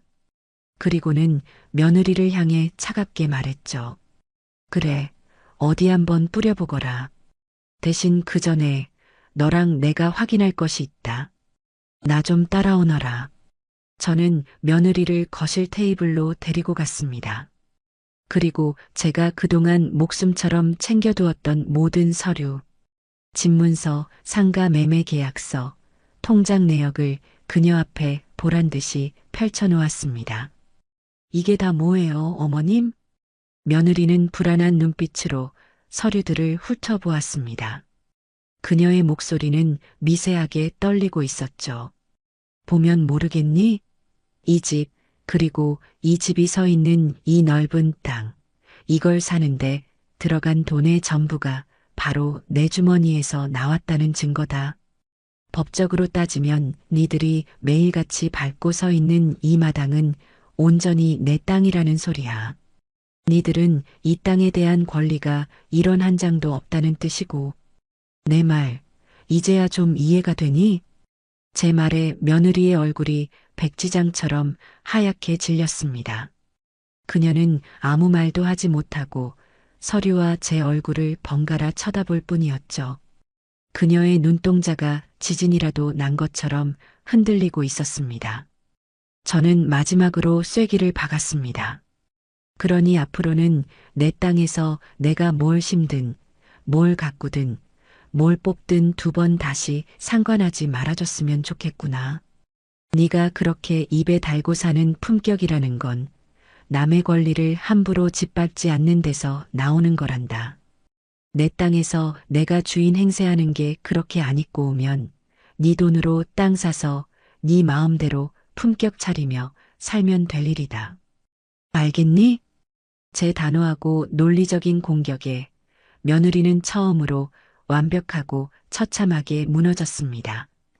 그녀는 더 이상 아무런 반박도 하지 못하고 분한 표정으로 입술만 파르르 떨 뿐이었죠. 그날 오후 저는 다시 텃밭으로 나갔습니다. 아까보다 햇살이 훨씬 더 따뜻하고 눈부시게 느껴졌습니다. 저는 제 손으로 일군 작은 땅 위에 서서 처음으로 진정한 주인이 된 기분을 만끽했습니다. 이것은 단순히 텃밭을 지켜낸 싸움이 아니었습니다. 이것은 제 존재와 권리 그리고 제 남은 인생을 되찾기 위한 위대한 전쟁의 서막이었습니다. 그 이후 우리 집에는 폭풍 전야와 같은 위태로운 평화가 찾아왔습니다. 며느리는 더 이상 제 텃밭을 향해 독서를 퍼붓지 않았고 제 앞에서 대놓고 저를 무시하는 행동도 삼갔습니다. 하지만 그것은 결코 저를 존중해서가 아니었습니다. 그녀의 눈빛 속에는 여전히 식지 않은 분노와 함께 두고 보자는 식의 교활한 도끼가 서려 있었죠. 아들 역시 마찬가지였습니다. 제 앞에서는 아무 말도 하지 않았지만 밤이 되면 2층에서 그들의 방에서 낮은 목소리로 저를 원망하고 대책을 논의하는 소리가 어렴풋이 들려왔습니다. 그들은 제가 휘두른 서류라는 칼에 잠시 물러섰을 뿐, 제 등 뒤에서 더 날카로운 칼을 갈고 있다는 것을 저는 본능적으로 느낄 수 있었습니다. 마을회관의 박 영감님은 제 승리를 진심으로 축하해 주면서도 동시에 신중한 조언을 잊지 않았습니다. 금자씨, 아주 큰일을 해내셨소. 하지만 이걸로 저들이 완전히 꼬리를 내렸다고 생각하면 큰 오산이요. 뱀은 머리를 밟아야 죽는 법인데 지금 금자씨는 겨우 뱀의 꼬리를 밟은 것에 불과합니다. 저들이 지금은 서류의 힘에 눌려 있지만 분명 금자씨의 다른 약점을 찾아내서 공격해 올 것이요. 제게 또 무슨 약점이 있을까요, 영감님? 가장 큰 약점은 바로 금자씨의 건강이지요. 사람은 누구나 늙고 병들기 마련입니다. 만약 금자씨가 갑자기 의식을 잃고 자리에 눕기라도 한다면 그 서류들은 휴지 조각이 될 수도 있어. 그들이 위임장을 위조하거나 금자씨가 정신이 온전치 못하다는 의사소견서라도 받아내는 날에는 모든 재산을 합법적으로 가로챌 수도 있다는 말이요. 박 영감님의 말은 제 심장을 얼어붙게 만들었습니다. 그렇습니다. 제가 2발로 서서 똑똑히 제 의사를 밝힐 수 있을 때나 가능한 싸움이었습니다. 만약 제가 병들어 그들의 손에 제 몸을 맡겨야 하는 신세가 된다면 저는 꼼짝없이 모든 것을 빼앗기고 말 것입니다. 상상만 해도 온몸에 소름이 돋았습니다. 저는 더 이상 물러설 곳이 없었습니다. 제 마지막 인생을 안전하게 지키기 위해서는 그 어떤 상황에서도 흔들리지 않을 완벽하고 절대적인 법적인 방패가 필요했습니다. 박 영감님의 주선으로 저는 다시 한번 그 젊고 총명한 변호사를 찾아갔습니다. 이번에는 박 영감님도 제 곁을 든든하게 지켜주었죠. 변호사 사무실의 문을 열고 들어서는 제 발걸음은 처음과는 비교도 안 될 만큼 단단하고 확신에 차 있었습니다. 저는 변호사에게 그동안 있었던 모든 일을 상세히 설명하고 제 마지막 결심을 이야기했습니다. 변호사님, 이제는 더 이상 그들에게 그 어떤 미련도 기대도 없습니다. 제가 원하는 것은 단 하나입니다. 제가 살아있는 동안에는 제 재산을 온전히 제 것으로 지키고 제가 죽은 후에는 제 피와 땀이 밴 이 재산이 그들의 손에 단 1원 한 장도 들어가지 않게 하는 겁니다. 그게 법적으로 가능할까요? 제 비장한 물음에 변호사는 제 서류들을 다시 한번 검토하더니 확신에 찬 목소리로 대답했습니다. 물론입니다, 어머님. 가능하고 말고요. 어머님의 경우는 자금 출처가 100% 어머님이시라는 증거가 차고 넘치기 때문에 법적으로 어머님의 권리를 완벽하게 보호할 수 있습니다. 지금이라도 당장 명의신탁 해지를 원인으로 한 소유권 이전 등기 소송을 통해 등기부등본에서 아드님 내외의 이름을 깨끗하게 지워버릴 수도 있습니다. 그 말을 들으니 속이 다 후련했습니다. 하지만 저는 소송이라는 시끄러운 절차보다는 더 조용하고 확실한 방법을 원했습니다. 소송은 최후의 수단으로 남겨두고 싶습니다. 그 전에 제가 할 수 있는 가장 확실한 방법은 무엇일까요? 그렇다면 어머님의 뜻을 가장 완벽하게 관철할 수 있는 방법은 바로 유언대용 신탁계약을 체결하시는 겁니다. 어머님의 전 재산을 신탁회사에 맡기시되 살아계시는 동안에는 모든 관리와 처분 권한을 어머님께서 그대로 가지시는 겁니다. 그리고 사후의 재산 귀속지를 아드님이 아닌 제3자로 명확히 지정해 두는 거죠.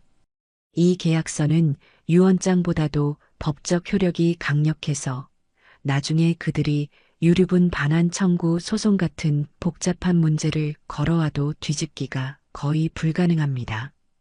어머님의 뜻이 가장 확실하게 보호받는 방법이죠. 저는 그 자리에서 바로 유언대용 신탁계약을 진행해달라고 요청했습니다. 며칠 뒤 저는 변호사 사무실에서 신탁회사 직원과 마주 앉아 정식으로 계약서에 도장을 찍었습니다. 계약서의 가장 중요한 조항 사후 수익자를 지정하는 란에 저는 잠시 망설였습니다. 제 머릿속에 아들 재민이의 어릴 적 모습이 스쳐 지나갔기 때문입니다. 하지만 이내 저는 마음을 굳게 먹고 또박또박 제 의사를 밝혔습니다. 사후 수익자는 사회복지법인 5호 고아원으로 지정해 주십시오. 제 평생의 재산이 향할 마지막 종착지를 결정하는 순간이었습니다. 아들의 이름 대신 들어간 낯선 고아원의 이름이 제 마음을 아프게 찌르면서도 동시에 기묘한 해방감을 안겨주었습니다. 서류에 제 이름 석자와 함께 인감도장을 찍는 순간 눈물이 핑 돌았습니다. 자식을 위해 평생을 바친 어미가 결국에는 그 자식에게 아무것도 물려주지 않겠다는 증서를 작성하고 있는 이 현실이 너무나도 서글펐기 때문입니다. 하지만 저는 눈물을 삼켰습니다. 이것은 제 자식을 버리는 행위가 아니라 더 이상 그들의 탐욕에 제 인생이 휘둘리지 않겠다는 제 마지막 독립선언이었으니까요. 모든 법적 절차를 마친 저는 이제 천하무적의 갑옷을 입은 장수가 된 기분이었습니다. 하지만 저는 이 갑옷을 곧바로 드러낼 생각이 없었습니다. 그들에게는 아직 치러야 할 죗값이 남아 있었으니까요.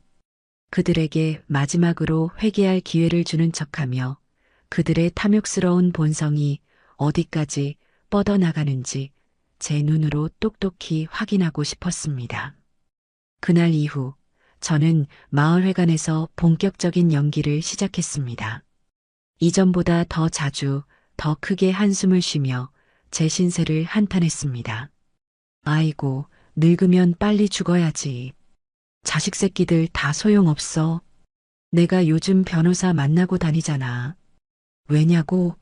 내 재산, 내가 눈 감으면 한 푼도 남김없이 싹 다 기부해버리려고. 차라리 얼굴도 모르는 불쌍한 애들 돕는 게 나중에 하늘나라 가서도 칭찬받을 일 아니겠어? 제 푸념은 기름을 부은 듯 마을회관 전체로 번져나갔습니다.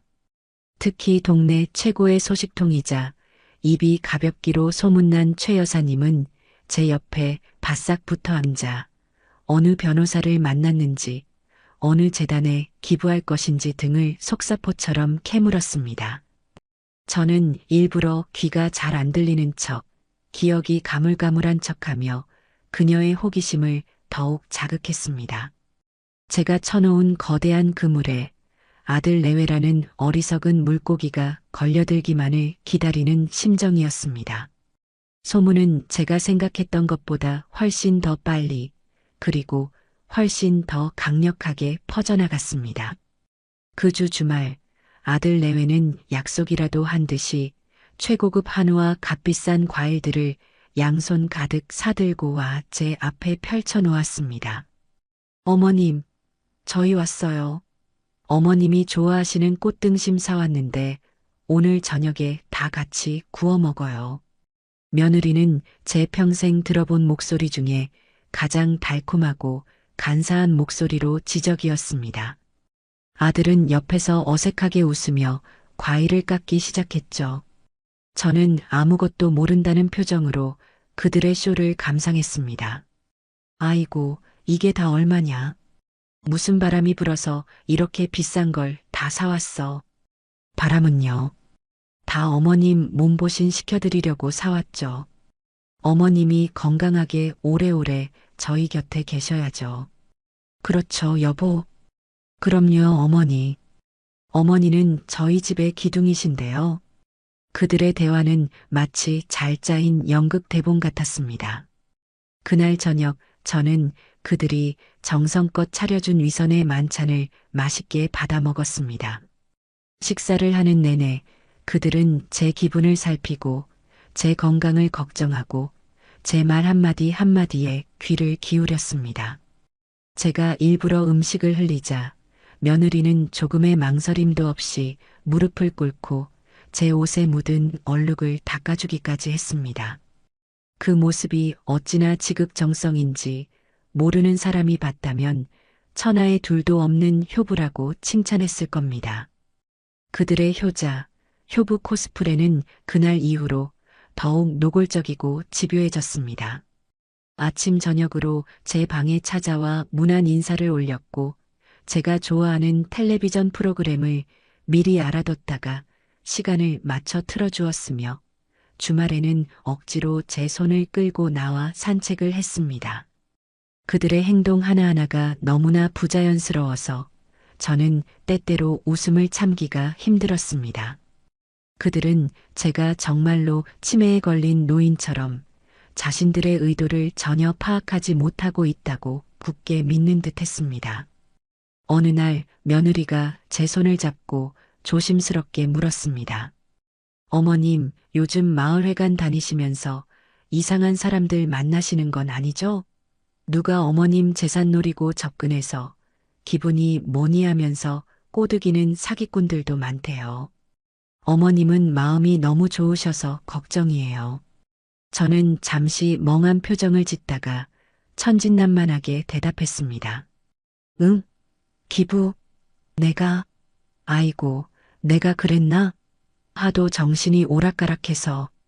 그래도 좋은 일 한다는데 나쁠 건 없지 않겠니?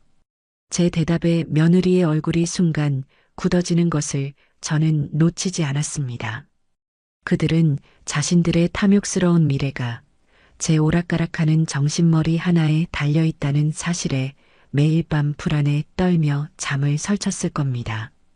저는 그들의 불안과 초조함을 자양분 삼아 하루하루를 더욱 단단해져 갔습니다.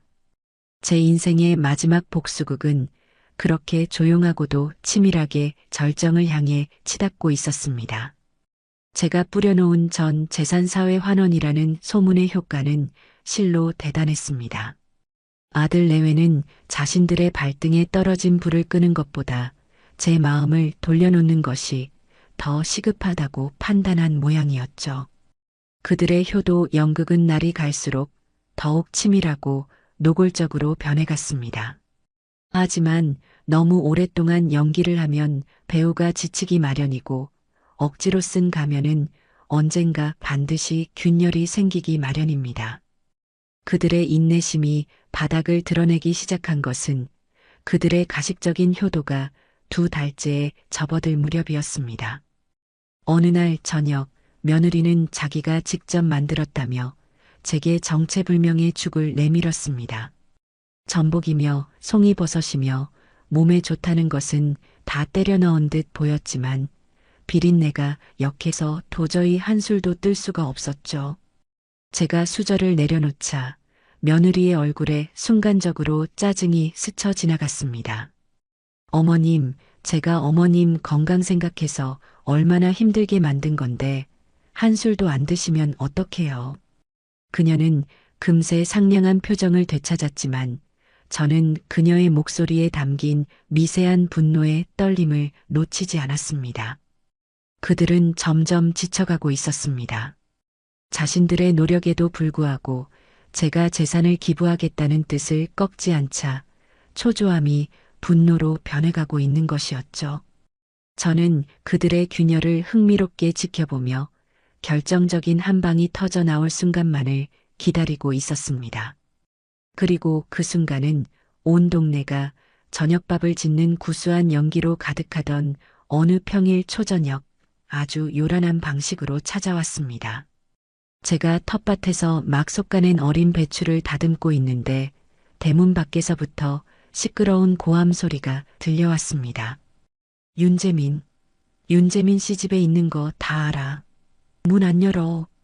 저는 깜짝 놀라하던 일을 멈추고 대문 쪽을 쳐다보았습니다. 곧이어 육중한 대문이 거칠게 열리고 험상궂은 인상의 사내 2명이 삿대질을 하며 마당으로 성큼성큼 들어섰습니다. 그들은 술이 거나하게 취해 있었고 눈은 탐욕과 분노로 번들거렸습니다. 여기가 윤재민 씨 집 맞지? 당신 윤재민이 엄마야? 우락부락한 인상의 사내가 제 턱 밑까지 얼굴을 들이밀며 위협적으로 물었습니다. 저는 주눅 들지 않으려고 애쓰며 허리를 꼿꼿이 세우고 대답했습니다. 그런데요. 우리 아들은 아직 퇴근 전인데 무슨 일로 이리 소란을 피우시오? 그러자 그 사내는 코웃음을 치며 품에서 구겨진 차용증을 꺼내 제 눈앞에서 흔들었습니다. 아들이 사업한다고 돈을 빌려갔으면 갚는 게 순리 아니야. 마누라까지 보증인으로 세워놓고는 몇 달째 이자 한 푼 안 갚고 전화까지 피하고 있어? 우리가 우습게 보여? 그들은 마당을 이리저리 둘러보며 고래고래 소리를 질렀습니다. 집은 아주 으리으리하게 지어놓고 사네. 남의 피 같은 돈으로 호의호식하고 있었구먼. 좋게 말할 때 아들놈한테 똑똑히 전해. 이번 주까지 원금에 이자까지 깨끗하게 정리 안 하면 이 예쁜 집 대문에 빨간 딱지 붙여서 경매에 넘겨버릴 테니까. 알았어. 그들은 제가 애지중지 가꾸는 텃밭의 고추지지대를 발로 걷어차고 마당에 보기 흉하게 침까지 탁 뱉고 나서야 욕설을 짓거리며 사라졌습니다. 저는 그 자리에 얼어붙은 채 그들이 남기고 간 아수라장을 멍하니 바라보았습니다. 아들이 사업을 한다는 것도 빚을 졌다는 것도 처음 듣는 이야기였습니다. 온몸에 피가 차갑게 식고 손발이 벌벌 떨려왔습니다. 그날 밤 퇴근하고 돌아온 아들 내외의 얼굴은 흑빛이었습니다. 이미 빚쟁이들에게서 연락을 받고 모든 상황을 파악한 모양이었죠. 저는 아무 말도 하지 않고 저녁 식사가 끝나기만을 기다렸습니다. 식사가 끝나자마자 저는 그들을 거실 소파에 앉혔습니다. 제 평생 느껴보지 못했던 차갑고 단단한 분노가 제 목소리를 강철처럼 만들었습니다. 오늘 낮에 빚쟁이들이 찾아왔었다. 니들 사업 자금 때문에 진 빚이라더구나. 대체 이게 다 무슨 일이니? 내게 똑똑히 설명해 보거라. 제 서늘한 추궁에 아들 재민이의 얼굴이 와르르 무너져 내렸습니다. 며느리 다영이 역시 고개를 푹 숙인 채 말이 없었죠. 한참을 끄끄거리던 아들이 마침내 모든 것을 실토하기 시작했습니다. 친구와 함께 인터넷으로 수입 의류를 판매하는 쇼핑몰을 운영했는데 더 크게 키워보려는 욕심에 여기저기서 사채까지 끌어다 썼다는 것이었습니다. 하지만 믿었던 친구는 사업 자금을 몽땅 들고 해외로 도망쳐 버렸고 모든 빚은 고스란히 아들과 연대 보증을 선 며느리의 몫으로 남게 되었다는 드라마에서나 나올 법한 통속적인 이야기였습니다. 그들의 이야기는 구차했고 변명으로 가득 차 있었지만 한 가지 사실만은 명확했습니다. 그들이 자신들의 힘으로는 도저히 감당할 수 없는 거대한 빚더미에 깔려 허우적거리고 있다는 것. 그리고 그들이 기댈 곳은 이제 이 세상에 저 하나밖에 남지 않았다는 것. 모든 고백이 끝나자 며느리가 기다렸다는 듯이 제 앞에 무릎을 꿇고 애원하기 시작했습니다. 그녀의 연기력은 그 어떤 배우보다도 뛰어났습니다. 어머님, 저희가 정말 죽을 죄를 지었어요. 어머님께는 차마 걱정 끼쳐드릴 수 없어서 저희끼리 어떻게든 해결해 보려고 발버둥 쳤는데 이제는 정말 방법이 없어요. 흑흑. 아들이 그 옆에 따라 무릎을 꿇으며 울부짖었습니다. 그의 눈물에는 연기인지 진심인지 모를 절박함이 묻어 있었습니다.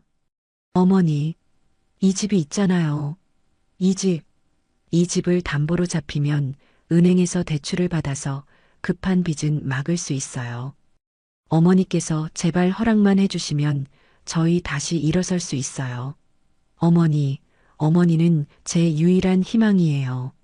어머니, 제발 저희 좀 살려주세요.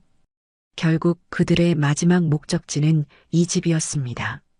제 인생의 모든 것이 담긴 이 집을 담보로 자신들의 어리석음과 탐욕이 만들어낸 빚잔치를 치르려는 것이었죠.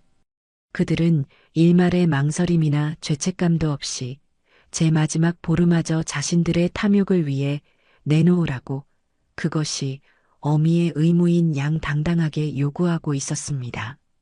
저는 그들의 처절한 연기를 묵묵히 지켜보았습니다.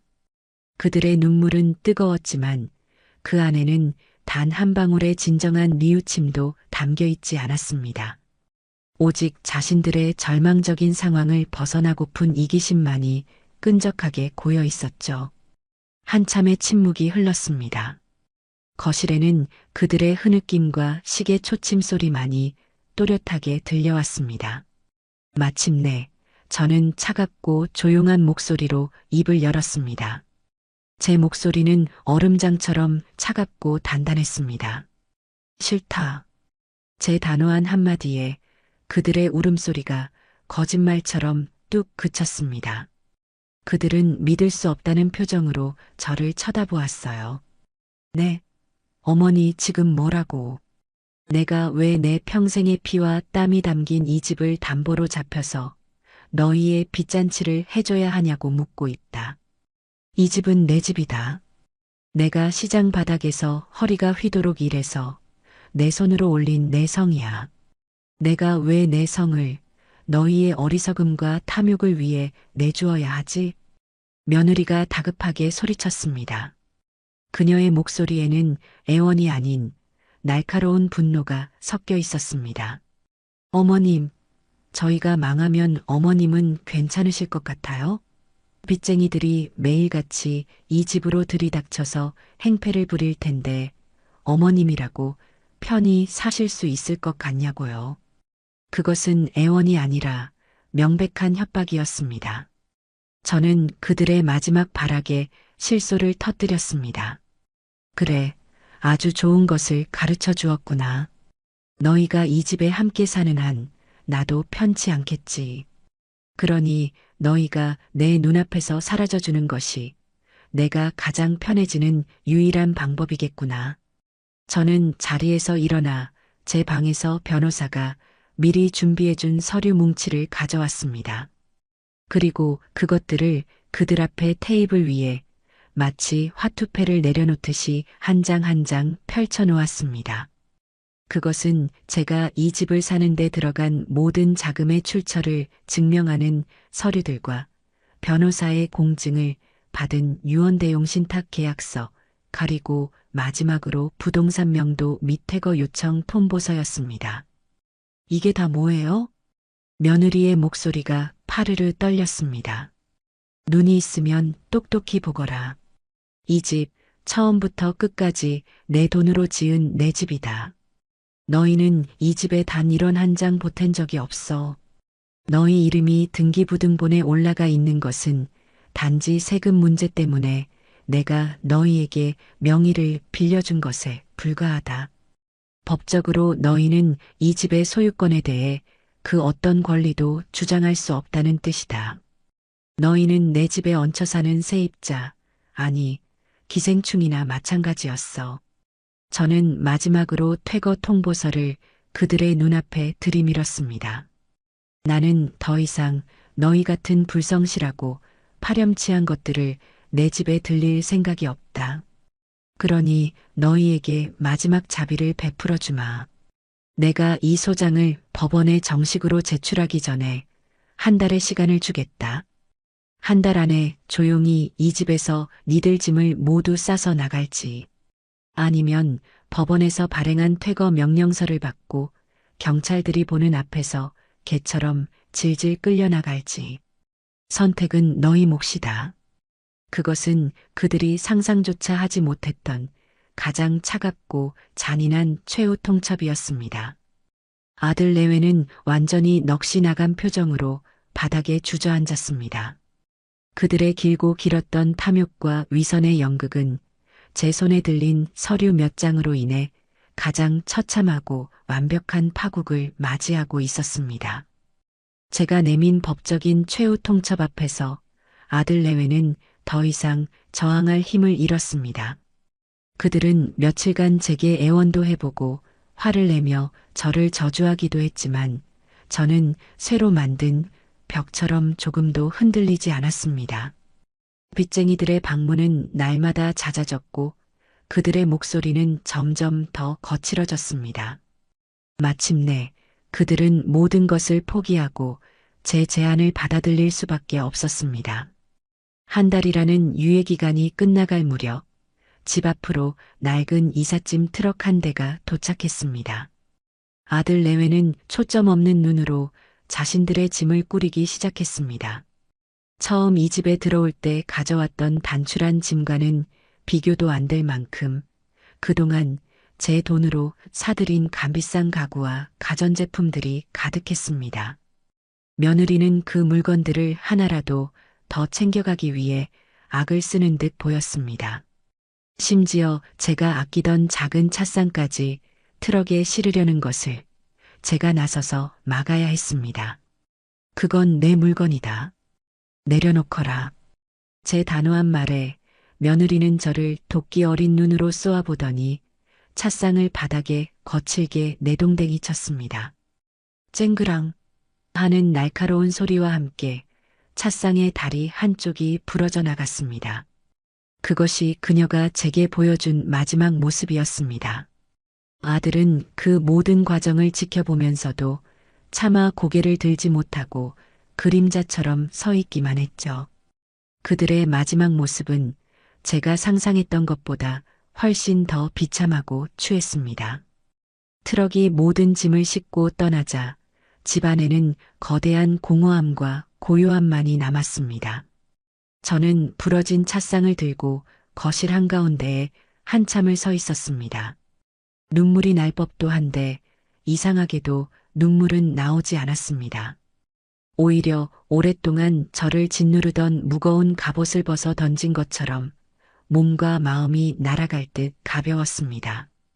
저는 그날 집안의 모든 창문을 활짝 열었습니다. 새로운 공기가 들어와 그들이 남기고 간 불행하고 탐욕스러운 기운을 깨끗이 씻어내 주기를 바랐습니다. 그들이 떠난 집에서 혼자 지내는 시간은 제게 온전히 저 자신과 마주하는 기회를 주었습니다. 저는 그동안 발도 들여놓지 않았던 2층 안방으로 제 짐을 옮겼습니다. 푹신하고 넓은 침대에 처음 누워보았고 햇살이 가득 들어오는 창가에 앉아 책을 읽었습니다. 며느리가 그토록 자랑하던 최신식 주방에서는 제가 좋아하는 구수한 된장찌개와 나물 반찬 냄새가 피어올랐습니다. 텃밭에서 직접 키운 상추를 뜯어 밥을 싸먹는 소박한 행복을 누렸습니다. 집은 이제 더 이상 감옥이 아니었습니다. 온전히 저만의 공간, 저만의 왕국이었습니다. 하지만 그 평화는 그리 길지 않았습니다. 집이 너무 컸고 너무 많은 나쁜 기억들을 담고 있었기 때문입니다. 밤이 되면 텅 빈 집의 고요함이 오히려 저를 무섭게 짓눌렀습니다. 저는 이 집이 제가 여생을 보낼 곳이 아니라는 것을 깨달았습니다. 이곳은 제 권리를 되찾기 위한 전쟁터였을 뿐, 제가 꿈꾸던 진정한 안식처는 아니었습니다. 저는 다시 박 영감님과 변호사를 찾아갔습니다. 그리고 제 결심을 이야기했죠. 이 집을 팔고 싶습니다. 그리고 제 여생을 편안하게 보낼 수 있는 새로운 곳을 찾고 싶어요. 제 결정을 들은 그들은 아무것도 묻지 않고 제 뜻을 존중해 주었습니다. 집은 부동산 시장에 내놓자마자 좋은 가격에 팔렸습니다. 제 평생의 재산이었던 상가 건물이 이제는 두둑한 현금이 되어 다시 제 손으로 돌아온 것입니다. 저는 그 돈의 일부를 떼어 변호사와 박 영감님께 두둑한 사례금을 드렸습니다. 그리고 저는 제 인생의 마지막 보금자리를 찾아 나섰습니다. 아들 내외를 피해 숨어 들어온 낯선 시골이 아니라 제가 편안함을 느끼는 곳, 좋은 친구들이 있는 곳으로 가고 싶었습니다. 제가 선택한 곳은 마을회관과 가깝고 병원과 시장도 걸어서 다닐 수 있는 거리에 위치한 고급 실버타운이었습니다. 그곳은 삼시세끼 영양가 있는 식사를 제공해주고 청소와 빨래 같은 굳은 일도 도맡아 해주었으며 다양한 취미 활동과 의료 서비스를 이용할 수 있는 곳이었습니다. 저처럼 혼자 사는 노인들이 서로 친구가 되어 외롭지 않게 살아갈 수 있는 그야말로 노인들을 위한 천국 같은 곳이었죠. 제 새로운 집은 크지 않았지만 창문으로는 아름다운 정원이 보였고 작은 발코니에는 제 작은 텃밭을 다시 꾸밀 수 있는 화분들을 놓을 수 있었습니다. 이사하던 날 마을회관 친구들과 박 영감님이 찾아와 마치 제 자식들처럼 제 이사를 도와주었습니다. 우리는 함께 웃고 떠들며 짐을 정리했고 저녁에는 실버타운에서 제공하는 근사한 레스토랑에서 다 함께 식사를 하며 제 새로운 출발을 축하했습니다. 왁자지껄한 웃음소리가 식당을 가득 채웠고 저는 제 인생에서 가장 따뜻하고 행복한 저녁 식사를 했습니다. 어느 화창한 주말 오후 저는 발코니 의자에 앉아 새로 사귄 친구들과 함께 향기로운 국화차를 마시고 있었습니다. 텃밭 화분에서 키운 작은 허브잎을 띄운 저만의 특별한 차였죠. 그때 제 휴대폰이 조용히 울렸습니다. 모르는 번호로 온 장문의 문자 메시지였습니다. 어머니, 저 재민이에요. 저희 지금 작은 월세방에서 정말 힘들게 살고 있어요. 다영이는 매일같이 저를 원망하고 저는 일용직을 전전하며 하루하루를 버티고 있습니다. 어머니가 주신 돈은 빚 갚는 데 다 쓰고 이제는 정말 수중에 10,000원 한 장이 없네요. 어머니, 저희가 정말 잘못했어요. 저희가 어리석었어요. 어머니의 사랑을 당연하게 생각했던 저희를 용서해 주세요. 제발 마지막으로 딱 한 번만 저희를 도와주시면 안 될까요? 라면이라도 끓여 먹을 돈이 없습니다. 제발. 저는 그 길고 구차한 메시지를 눈 하나 깜빡하지 않고 마지막 문장까지 묵묵히 다 읽었습니다. 그리고는 한치의 망설임도 없이 삭제 버튼을 길게 눌렀습니다. 제 마음은 잔잔한 호수처럼 그 어떤 미련의 파문도 잃지 않았습니다. 어미의 사랑은 자식이 딛고 일어서는 단단한 땅이 되어야지 끝없이 추락하는 자식과 함께 빠지는 늪이 되어서는 안 되는 것이었습니다. 휴대폰을 내려놓고 저는 다시 친구들을 향해 돌아보았습니다. 자, 다들 차가 식겠네. 어서 들어요. 이 국화차 한 잔 마시면 10년은 젊어진다니까. 제 말에 친구들이 까르르 웃음을 터뜨렸고 우리의 행복한 웃음소리는 맑고 높은 가을 하늘 아래로 멀리 퍼져나갔습니다. 그것은 제 고통스러웠던 과거를 완벽하게 씻어내는 세상에서 가장 시원하고 통쾌한 자유의 소리였습니다. 였습니다. 였습니다. 였습니다. 였습니다. 였습니다. 였습니다. 였습니다.